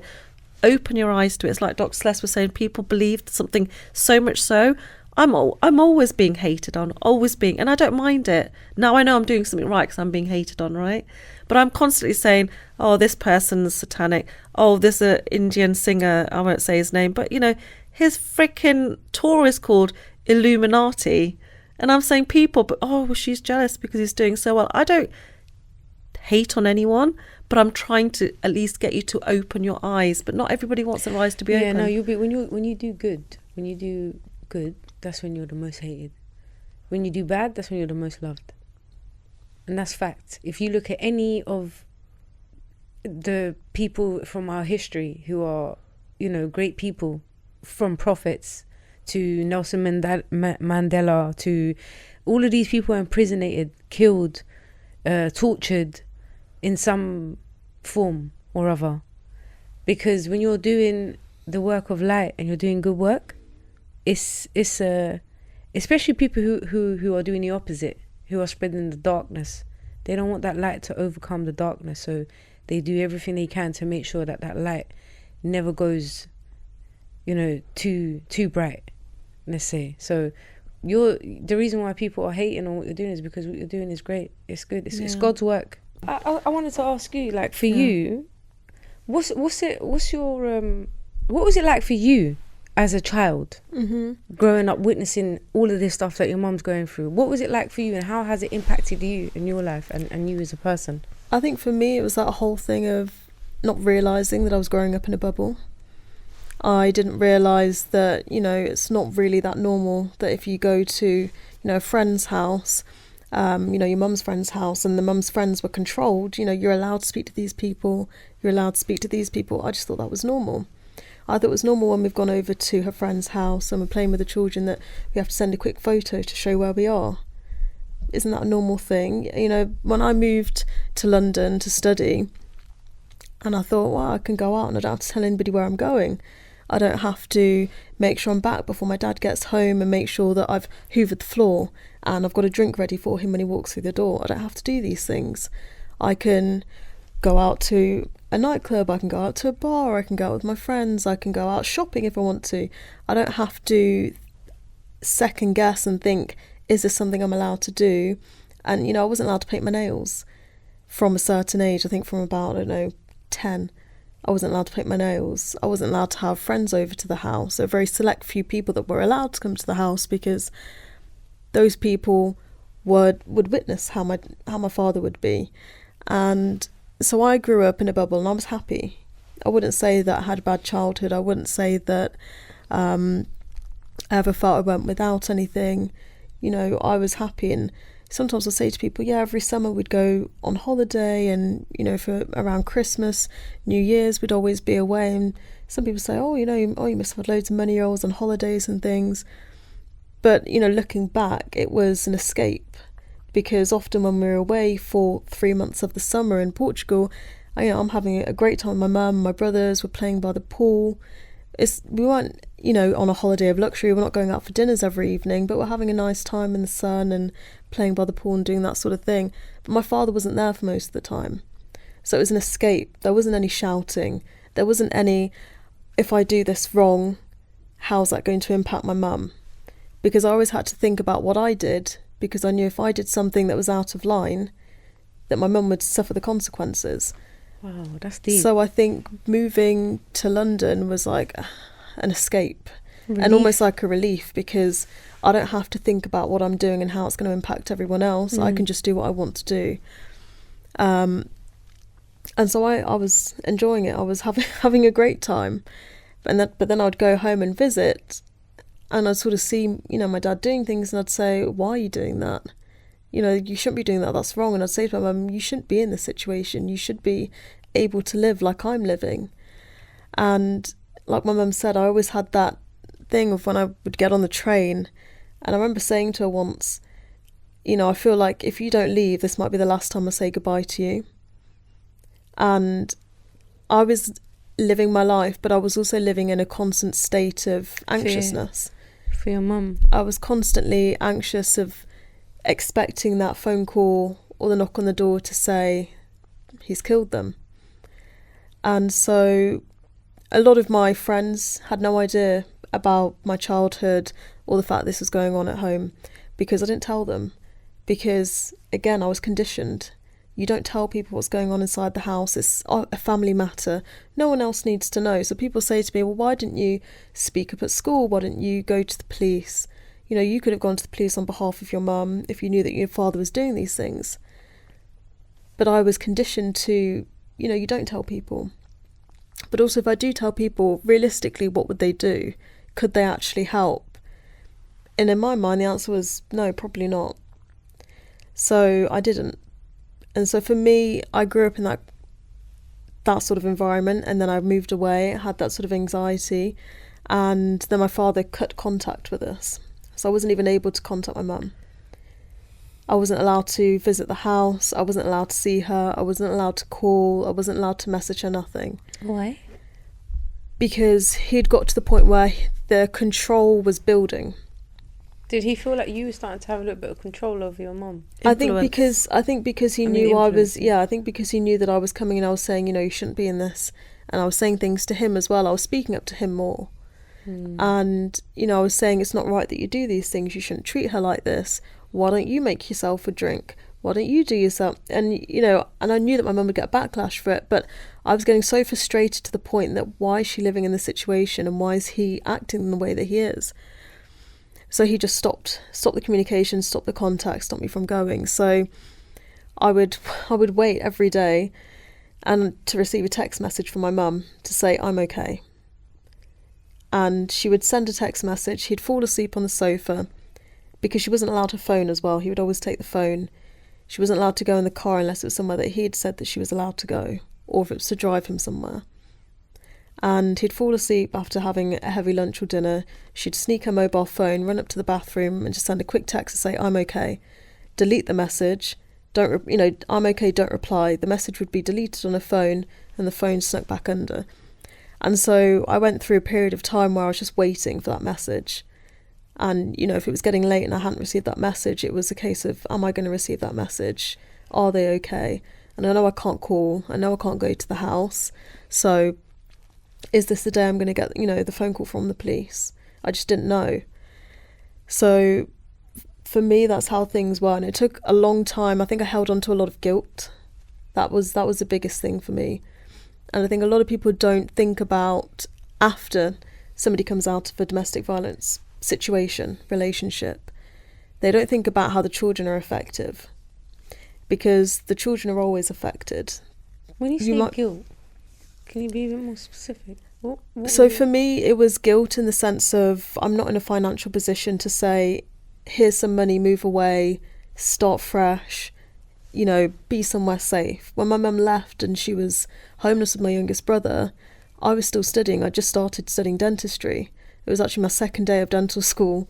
Lunchtime, I got a phone call from her to say, we're leaving, I can't talk, we've just got to grab things and go. I'll let you know, I'll contact you later to let you know that we're okay. And then I had to go back to a dissection afternoon. Stood there cutting up body parts and doing a dissection, and that's all that was on my mind. I was just blank. But I just had this guilt of, at that time, I'm doing a second degree, so I've not really got a lot of money because I'm doing another degree. I've got student debts and things, and I'm in London, so it's not like the cheapest of places. And, you know, I was like, I don't have money to send to her, to send her food, send my brother food, send them money so they can stay somewhere. And then obviously when I found out the place they were staying in, I was working as well. I was working a lot. I was working 2 jobs as well as studying dentistry when I first started. So it was a lot for me anyway, just on my own, for what I was going through. And then to have all of that, I felt guilty, because I felt guilty for the fact that I had to spend time and focus on myself to make sure that, you know, I was studying, and to make sure that I was getting to my jobs on time and living my own life. I felt guilty because of that. I felt guilty that I never spoke up any earlier, and I never went. The reason my mum left is because my youngest brother spoke up at school. And I think it was at the nurse that he said to the nurse, this is what's been happening, and sort of just blurted it all out. And then social services got involved, and that's the reason why my mum ended up leaving at the time that she did, because he spoke up. So I felt guilty that I never had the courage to speak up. I felt guilty that she'd stayed in that situation for so long. I think there was just so many different things along the years that was the main emotion that I felt, was guilt. I think also in our culture, we're raised to serve our parents, and I probably not knowingly passed that down to Dr Celeste and my children. And also it was very influenced from the African side, that, you know, you're supposed to serve. So if you try and do something for yourself, even now, there's so many South Asians, so many people from different cultures feel guilty because they're doing something for themselves, whereas you should never feel guilt. It was never Celeste's guilt to carry, but she did carry a lot of it. Was there ever any incidences or anything that ever happened that stands out to you the most, that you think maybe had the most detrimental effect on you? I think the worst was when I received the picture message from my father, because it must have been about 3-4 in the afternoon. So it's not a time that usually anybody would be tired. And I knew my mum didn't sleep because of the fact that he'd set her pillow on fire and because of other things, and he used to lock them in their rooms as well. And I knew that she didn't sleep. So to have a picture sent to me in the middle of, you know, sort of middle of the afternoon, and she's asleep on the sofa, I just thought something's very wrong. And I just had this sinking feeling, because I said I'd already had that sort of constant anxiety state of thinking, I'm going to get a phone call today, and, you know, that it's going to be the police. I'm going to have the police. You know, you see on films, the police come, they knock on the door. I just had that constant feeling that I was going to be receiving that at some point. So I think receiving that message, because he just sent the photo and then a message saying, I'm sorry. Your heart must have sank. And I just felt sick. And I just thought, and I replied and said, what are you sorry for? What have you done? And he just kept replying, I'm sorry. I hope one day you'll forgive me. I was like, why do I need to forgive you? What have you done? And he just kept saying, I'm sorry. I'm sorry. And I thought, well, you're not sorry. And I felt horrible, because I was in London, they're in Leicestershire. You know, I'm at least an hour train journey away, 2-3 hours drive away. It's not like I can just get there now. And I just felt helpless. I think that was probably the worst moment, because I just thought, he's killed them. And I thought, you know, I genuinely thought I'd lost my mum and youngest brother at that point. That must have been a lot for you as a young girl. Plus you're trying to study and you're dealing with stuff like that. What's your relationship with him now? I don't have a relationship with him. Okay. No, when my mum left, I think, again, it's that whole thing of, you know, you're always raised, and it's that whole thing of a lot of people believe, and I've had friends say to me, but, you know, he's your father at the end of the day, despite what he's done. You know, he still is your dad, and if he were to pass away, how would you feel knowing that you've not had a relationship with him? How would you feel? I think for me, I'm not sure I'd feel anything. I wouldn't say the opposite of my mum. I have a lot of love, and I give love to people that I think deserve the love from me. Deserve it. And people that show me love, I will give them love back. But otherwise, I can just not necessarily cut off my emotions, but I can be quite cold in that sense of I don't know, it's hard to put into words. I think for me, I don't necessarily have anger there. I just think, I don't need you in my life. I have my mum and I have my brothers. And also you tried to take them away from me, so why would I want to have anything to do with you? And so if he were to go, he's already out of my life now. It's not really going to make any difference. Yeah. Okay. I could see why you'd feel like that. Yeah, I've had people sort of say, and I had a friend and she'd had issues with her father and they sort of got back in contact, and they don't have the best relationship, but she's happy that they have some relationship. And she sort of said, do not think that, you'd want to try. And when my mum first left, I did try because I thought it's the right thing to do. Not necessarily because I wanted to, but I think it was a case of, well, my mum's always looked after him. And now that she's left, who's going to look after him? He's not going to be able to look after himself. And so I felt then that role was then mine. So I should try, at least. And as I said, I just started studying dentistry, so it was a lot of work. I was doing a graduate entry programme, so I was doing like 2 years in one. And we'd only just started, so it was a lot of new things, a lot of stress. Yeah. And I think a couple of weeks in, I said to him, I'm going to come and see you, I'm going to get the train, I'm just going to come for the day, we'll spend some time together and then I'll get the train back. And I think, looking back now, I think, why did I do that? Because of the fact that in my mind now, I think, well, regardless even of my mum, you could have killed my youngest brother. Why would I want a relationship or anything to do with somebody that's done that? But at the time, I thought, he's my dad. At the end of the day, he's still my father. Let me try and see if I can have some kind of relationship with him. I think I made it really clear when I left as well to all of the children that whatever's happened between your father and me is what's happened between you and my father, your father and me, not you. I couldn't say that to my youngest son because my youngest son, he didn't want to know. Why would you want to know someone who's tried to kill you? But the other two, I never once said anything bad to them about their father. I didn't even talk about him publicly badly. A lot of people in the community were trying to contact me, 'cause even in the workspaces, they were saying, oh, he told us his side of the story, what's your side? Very nosy, very intrusive. And I would very graciously say, it's not, I don't want to say anything. Whatever you've heard, if you want to believe it, you know who I am, that's up to you. The story was that I'd run away with somebody that was in the printing industry, and there's me homeless, with my youngest son with not a penny to feed him. But with Dr Celeste and her brother, I did say to both of them, I said, look, if you want a relationship, I would never stop it. Please don't judge him for what he's done to me, because I believe that was fair. I'd been with him for 23 years. That's a long time. I worried about him. I cared about him. I didn't actually see the wrongs he did to me until a long time later. I think it was this year. And that's crazy. After 8 years, I'm watching something on a television programme and this woman's about to be killed. And I thought, that was me. Because you don't do it. You make excuses for people's bad behaviour because he's the children of my father, he's this, he's that. But really, it's down to my children, how they want to address him. I've never stopped it. I just wanted to say that I did encourage you at the beginning. I know I did. I was like, well, he is on his own. If you want to, I don't mind you seeing him. It's up to you.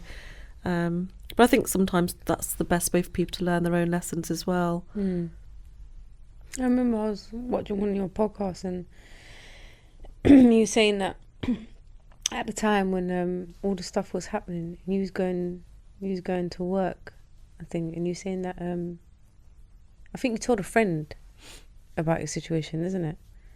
But you didn't really get any help of anyone at the time. People knew. People in the area knew that I was never allowed to go to mother and toddler groups. I'd had Celeste, I was never allowed to go to antenatal. You make friends with people. I was never allowed to go to anybody's house. I was allowed to go to if there was a children's party and Celeste was invited. Otherwise, I wasn't going. But the mothers knew that I was never allowed on a night out, never allowed to go to the gym. Even one of the gym instructors weirdly met my sons years later and said, I remember your dad. I know who you are. Your mum used to come to my gym class and your dad came once and through the window was banging on it to get it out of the class. But nobody ever stepped in. You see, there's loads of people to do with like what's going on in America with the singer that's been put away. I don't know whether you want to say his name or not. But people have gone to that party and they say, well, we left. We knew there was something wrong. We left. So we're not bad. Well, excuse me, but you are bad because you didn't do anything about it. You didn't protect those children. Yeah. You didn't call them out. You didn't try and stop it. Yeah. Because you wanted that fame yourselves. You wanted to continue on your famous journey that you were going to become this actor or actress. Mm-hmm. So you decided to overlook things, right? All these people overlooked my trauma and pain that I was going through. They didn't protect the children. My doctor did not think to protect the children. I remember very clearly having a conversation with her and she said, yeah, I don't think he's mentally okay. But you know what? If you start complaining, there's going to be opening a can of worms. Think about the children. And I thought, she's my friend. She's trying to advise me. My doctor let me down so much, and the children. She could have stopped us nearly being killed. If we'd been killed, she would have been part of the reason. She would have been partly to blame. And that's a big statement, but it's true. Because she knew what he was like. She knew he was mentally unstable. She knew he was very erratic, but she watched the control. Even when I went for my smear test, which I just hate, I don't like these things, he would come with me. Your father? Their father, my ex-partner. Their father, yeah. He would come with me and the nurses would say, well, it's nice, isn't he? He's come to support you. Looking at the bruises all down my legs, looking at the cuts sometimes from being, you know, he would throw things at me, and at work he would do certain things. So I'd sometimes had cuts on my legs. I've got the mark still. They wouldn't do anything. They wouldn't question anything because he's standing there keeping me silent if I was even going to speak out. But also they're not questioning, why is this man coming? Why does she need a chaperone? Never questioning it. I remember when at that part, I remember just feeling like, I wish I was there. I don't know why I felt like that. You would have done. I wish I was your friend. Because trust me, I wish at them times that, like, I wish I could have. I know it might sound mad, but I know myself and how I am, and trust me, I know you might think I may not have done. Trust me, I would have done something about it. No, you see, we had a family friend that would come over. She would deliberately wind him up. She would say things to him, complain, say, well, you can't tell me what to do. And then she would leave. I would then be beaten. And the worst thing is I asked her when we became homeless, can you let my son stay in your house? I would have took you out of there. She said no. I would have took you, your son's there, and I would have took you to mine. And she didn't let my son stay.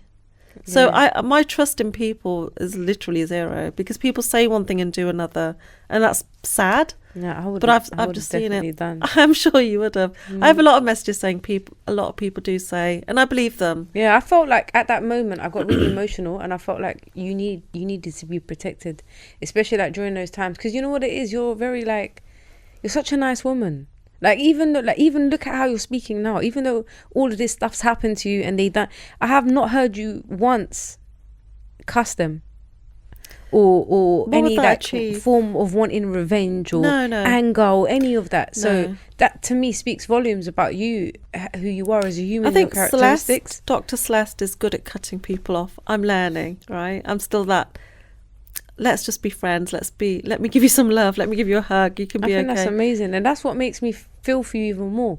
That's what makes me feel like you need to be protected even more, because you're just, I don't know how to explain it. You're just a light. You're amazing. Honestly, you're really, and the fact that you've been through all of that, and you didn't use it as an excuse to start taking drugs or become an alcoholic, or, a lot of people wouldn't do. I mean, I'm not going to speak on everyone, because everyone deals with trauma in their own ways, and it's a very sensitive and controversial subject. So I'm not going to say that. But the fact that you decided to do something positive and help other people is amazing. You know? I do want to say that if someone's watching this and they think, well, I've been through some stuff, but not as bad as her, there's no comparison. Yeah. When someone feels pain, they feel pain. We don't get to judge how much pain they're feeling, or if they've lost something and I've lost something, we've both lost. Yeah. So I would never say to somebody, I know how you feel, because I don't know how you feel. I just maybe have an idea of maybe how you feel. Yeah. But I want to make that really apparent, because a lot of people diminish their pain they feel it's not important. And I did that for many years, and I don't want that. I want everyone to acknowledge their pain, acknowledge what they've survived. People say, you know, about the rape, that you just talk about it. And I say to people, well, I talk about it because I survived it. It's so painful because I only admitted it to my children, 2.5 years ago. I was with one of my security, one of my best friends, and out of the blue, I just told him. He didn't know what to do. He actually went on a walk, and I was sat there on my own for a long time. But it just came out. It just came out. And then I had to tell my children, and it's one of the hardest things I've had to do, because there was a shame factor with it. There was a belittling. There was almost you feel not a whole woman or a person, but then I realised over time it was never me. It was never my hands that were dirty. It's never been. And anyone that's ever been abused in that way, you are completely innocent.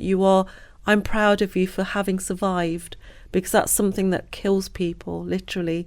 It really does, mentally and physically. And I think that actually brought us closer together, because I also know now the children are very honest about their opinions. Conversations are so important. Families don't have them. And we do. I would like to think we converse very well, you know, with the boys as well. It's important.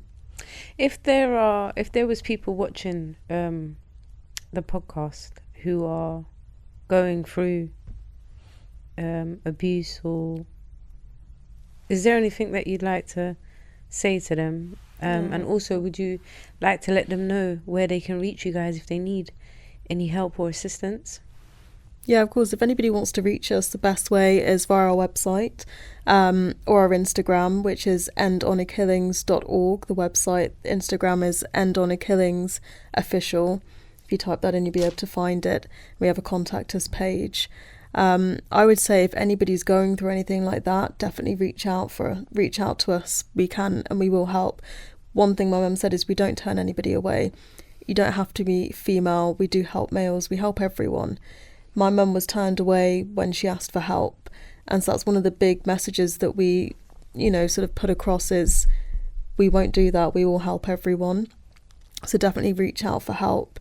I think personally, one piece of advice I would say is speak to someone, because that's one thing I didn't do. I went through being a child, you know, experiencing domestic violence and then seeing it also from a distance, and I didn't tell anybody. Like I said, I didn't speak to not one single friend, and it was only until sort of years down the line I sort of just blurted everything out, and it was like, well, where did that come from? But because I'd never spoken about it, I held on to a lot of it, and sometimes I would do things that would sort of come across as aggressive or angry, and I'm now at a place where I don't need to do that. If I feel something, I will just say, and I'll say, look, I'm not happy about this. Can we sit and have, you know, a nice calm conversation about it rather than shouting? And I think part of that is because I started to speak. I started to say, look, this is how I'm feeling, and this thing has affected me in this way, and I don't like it, or this is what I'd prefer. I think having those conversations with people help. Finding somebody that you can speak to, not to necessarily give you advice, not to necessarily say anything back, but, you know, having that friend or a colleague or somebody that you can just say, I just need to just offload to. Yeah, and I think, you know, like I say to people, you're not alone. You always feel alone in your problems. I've sat behind doors, bathroom doors, bedroom doors, crying, thinking I'm all on my own. How am I going to do this? How am I going to find an answer? You know, you hide things from your children, you hide things from your friends, trying to protect them, family. But you're not alone. You know, you do have people in your life that do care. And if you want to speak to somebody that's far away, I'm here to listen. One of the most touching things that's ever happened to me is I spoke in a Sikh temple. I thought it was going to be a little temple. Somewhere took my security, had 2 massive security guards, not wanting to go in a temple anyway because they have swords and everything. It was one of the biggest in the bloody country, wasn't it? We stood at Gravesend thinking this is a huge place. And my legs were shaking. I'm not going to be embarrassed to say that I was a mess. I was really struggling. These are my people now, and it's the first time I'm stood talking about it in a place where it actually is going to hit home.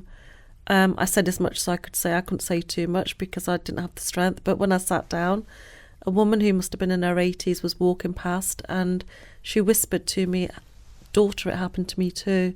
and she brushed my hair the way that our culture does. They either place their hand on your head as an act of love, or they brush your hair, and she did that and she left. And I knew that she wouldn't take that to her dying days, that she released it. And that for me was one of the most touching moments of my whole journey, knowing that she is going to be free mentally. I think that's something I'll never forget. Amazing. You know, I've never done like an interview like this before. Normally it's about crime and prison sentences and gang stuff, and so it's been a real eye-opener actually speaking to somebody who's actually experienced this, and then talking to Celeste as well, you know, how she's had to help people on phone calls and booking hotels. Is actually like, this stuff is real and it's really happening, and it's happening now. Yeah. And I think we do need to do a lot more. You know, you guys are doing a brilliant job. I mean, I want to... When I say we, I mean the rest of us. Yeah, you know, world. We need to get with the program. Yeah, and can you imagine the impact if everyone just did one act of kindness every day? That would be every amazing. day. Even if just letting someone drive in front of you, you know, like when they're indicating, everyone's in a rush to get somewhere. Everyone's has to be first. If we just gave somebody just one act of kindness every day, it would make a huge difference. I wanted to say very quickly that Dr Celeste and Amanda Rafferty and myself hold a monthly or bi-monthly free coaching call to anybody. It's on Zoom, and I believe in continual support for victims and survivors. They come in, it's a safe place, we don't judge. Sometimes we don't even talk, we just listen, but it's a place where people don't feel alone, because there's a community of other people that have been through horrific traumas, and it's a place where they can share or just listen. And we've had people coming saying they've had therapy for years, and after a couple of sessions they've felt so good. We were the first non-profit in the UK, or one of the first to ever been chosen to go to the United Nations and have an event. We did that this year, and one of our survivors did come on. When we first met her, she would like cower, almost hold herself in a corner, crying, and she ran the marathon this year. So I believe that we do have that support system in place that's going to make a difference, and it's love. It's just love and support. Sounds like it's making an impact. A huge impact. I'm really proud of us. We're just a tiny little team, but we're all volunteers. We don't get paid. I support the non-profit through my work coaching fighters. If anybody wants to donate, they can feel free. I'm always looking for sponsors to help me travel, because I travel around the world talking about child marriages and the same things I've been through, because, you know, in the States, in lots of different places, there are children being trafficked. My sister was trafficked. I was sold in an act of trafficking, and my dad traded me. And I think it needs to just be more, someone needs to call people out and educate people so that we can all act and do something. Yeah, I think that time's coming now though, to be honest. I think with this whole Diddy thing and the whole industry thing, people are starting to wake up now. I think that we're all starting to open our eyes and see what's really happening in the world, you know? I hope so. Yeah, I think it might be the beginning. I like to think that we are. I think it's something that you both sort of touched on earlier, and we were saying about how, and you were saying, you know, you wish you were her friend because you would have spoken out. The problem is a lot of people don't. A lot of people would prefer just to be a bystander, and it's that sort of, you know, it's easier to not know. It's easier to, of course it's easier to not know and live in that sort of ignorance is bliss sort of state, but you could actually help somebody by speaking out and just asking a question. Honestly, or just offering the help. You know, if I knew somebody was in a situation, I don't think I'd be able to sleep at night. Honestly, I wouldn't. Knowing that I know, and I know that I can do something to help, I'm going to help, like, regardless of what. I've just always been that, but not everyone is like that. Some people are scared, some people... I was just about to say, I wish more people so would be like I'm not going to say, you know, I'm not going to... Because some people, they just don't have it in them. No. But I've put myself in dangerous situations many times where I could have got stabbed, lost my life, and for things that are nothing to even do with me. It's to do with other people. But I feel like I can't... and I've been like that from school. Like, I was always popular, but I'd never... Even if you wasn't the unpopular kid, you could always come and talk to me. You could always... It didn't matter whether you was popular or you wasn't. Or if unpopular kids had problems and were being bullied, they'd come to me. and I'd go and sort it out. You know, or if I see something happening on the roads or within, even if we see it's like there'd be a whole bunch of us, if one of us does something that I feel is violating somebody else's rights, I'll go, even if that person's my own friend, I'll go against my own friend and be like, no, that's not right. You don't do things like that, because I believe you don't in like karma. injustices. I believe in karma, and I believe that we're all humans and we all have that born right to be respected. No, definitely. You know? We all deserve basic human rights. I say that totally. And I wanted to also say that, you know, when I was in America, I was talking to a group of women that were suffering from domestic abuse. This is very raw for them. They've just literally escaped this situation, and a lot of them were saying the system's broken. Yeah, the system's broken. The system's broken in America. The system's broken in the United Kingdom. The system's broken in Canada and all around the world. But that doesn't mean we as people have to be broken. Yeah. We have the power. We as people have the power to make a change. So why wouldn't you? Why won't you share that love? Why won't you stand up? Why won't you look after somebody in front of you that needs that undue care? Why not make a discreet phone call about your neighbours shouting all the time at his wife, or the opposite way? It could be the woman shouting at the husband. But why not do something? Why not, like I say, leave the world a better place than you found it? Yeah, I agree with you. And I'd like to say that for, if anyone out there who's watching this is going through, unfortunate circumstances such as those that we've spoken about today, I urge you to speak out. I've never been in that situation personally, so I can't even pretend to understand.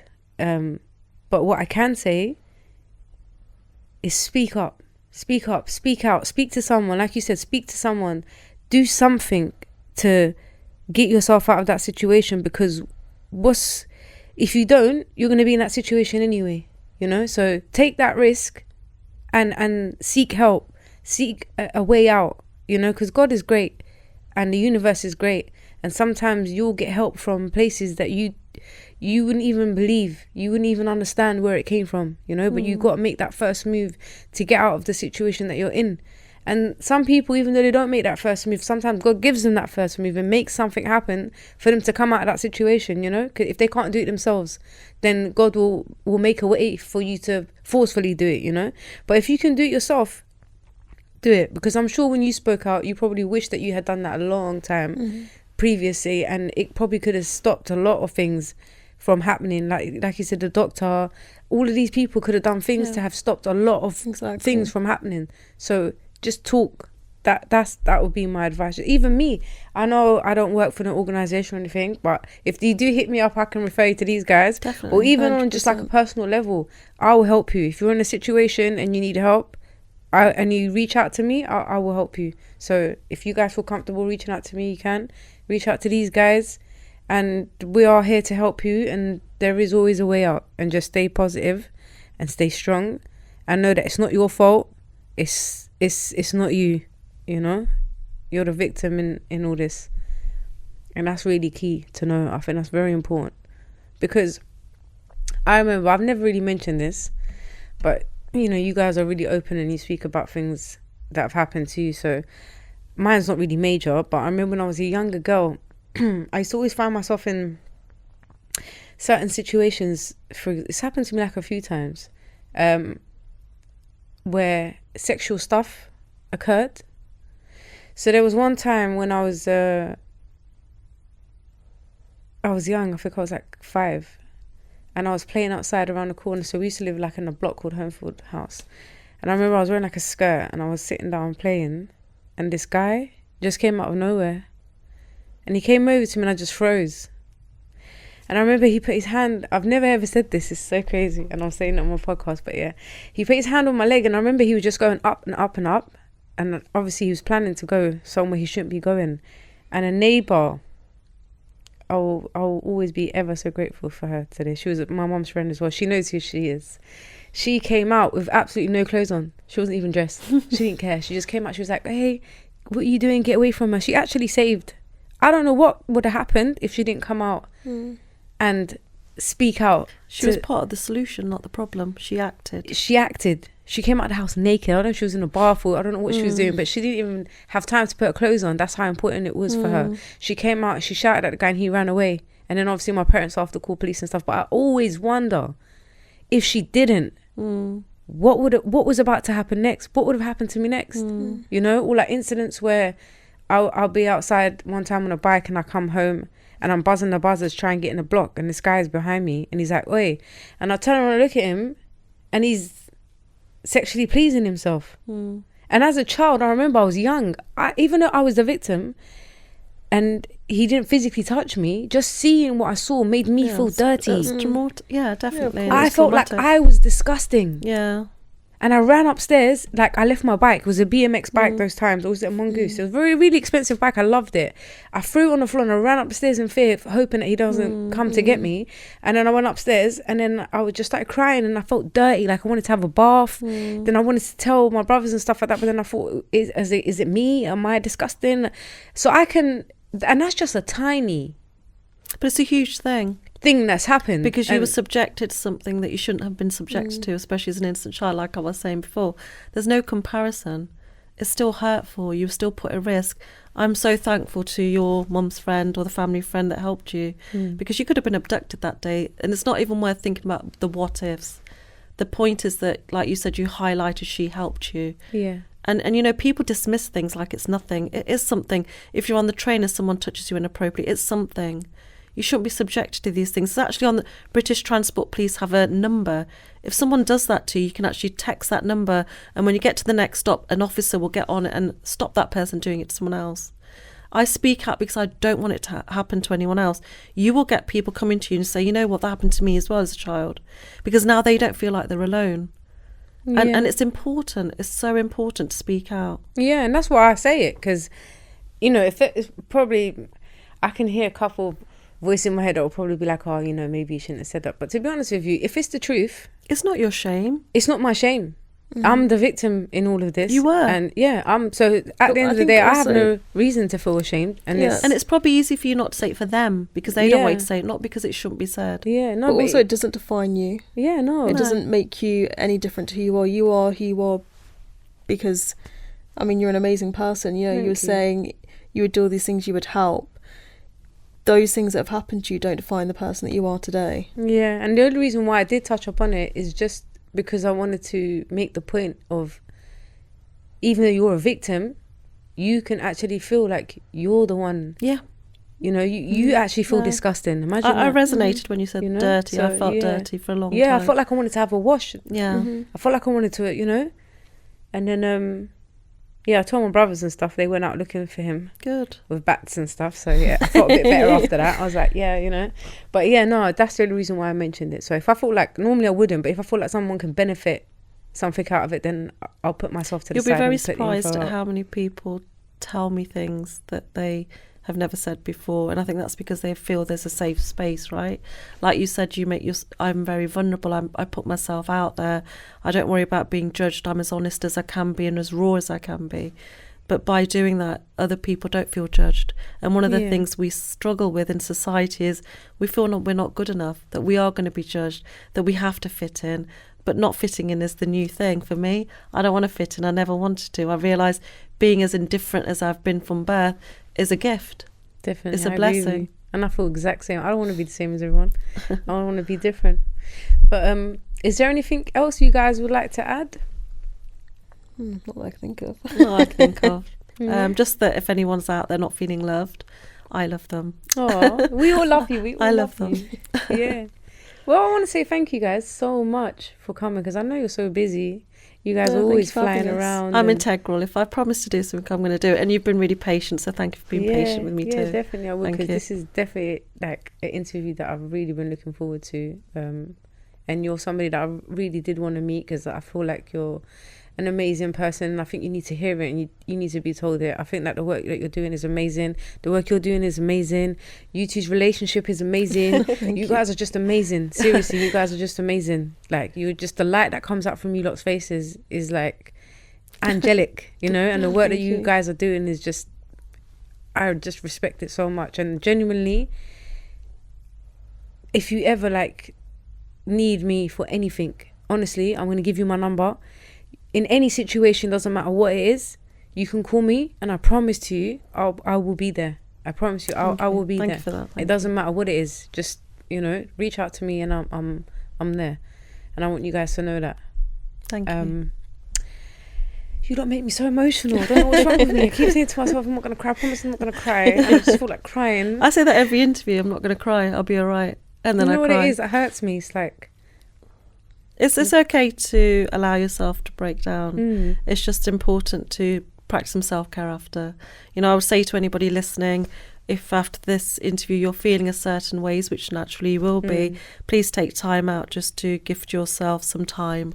You know, do something nice for yourself, whatever makes you smile. Show yourself some love. Show yourself some love. And love is power. That's my new thing. Love is power. To be honest with you, the reason why I'm crying is because when I see good people being hurt or have been hurt, I don't like it. I don't. But I think that also speaks volumes to your character. Yeah, you're an amazing woman. I'm tough. I don't cry. There's strength, You know, but- there's strength and weakness. You know, I used to not cry because our parents taught us never to cry. If you cry, you're weak. My ex-partner, the children's father, used to say, "Oh, you're a crybaby," if I ever did cry. So I didn't cry. And it was not until I became homeless I started to cry, and I realised there's so much strength in acknowledging your feelings. Definitely. So Definitely. never I don't think that. crying is weak. I think crying is strong.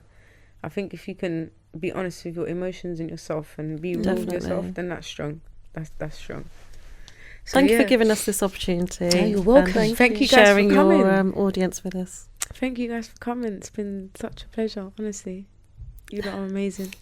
But anyway, guys, we're gonna put this to an end now, but we're not gonna stop crying.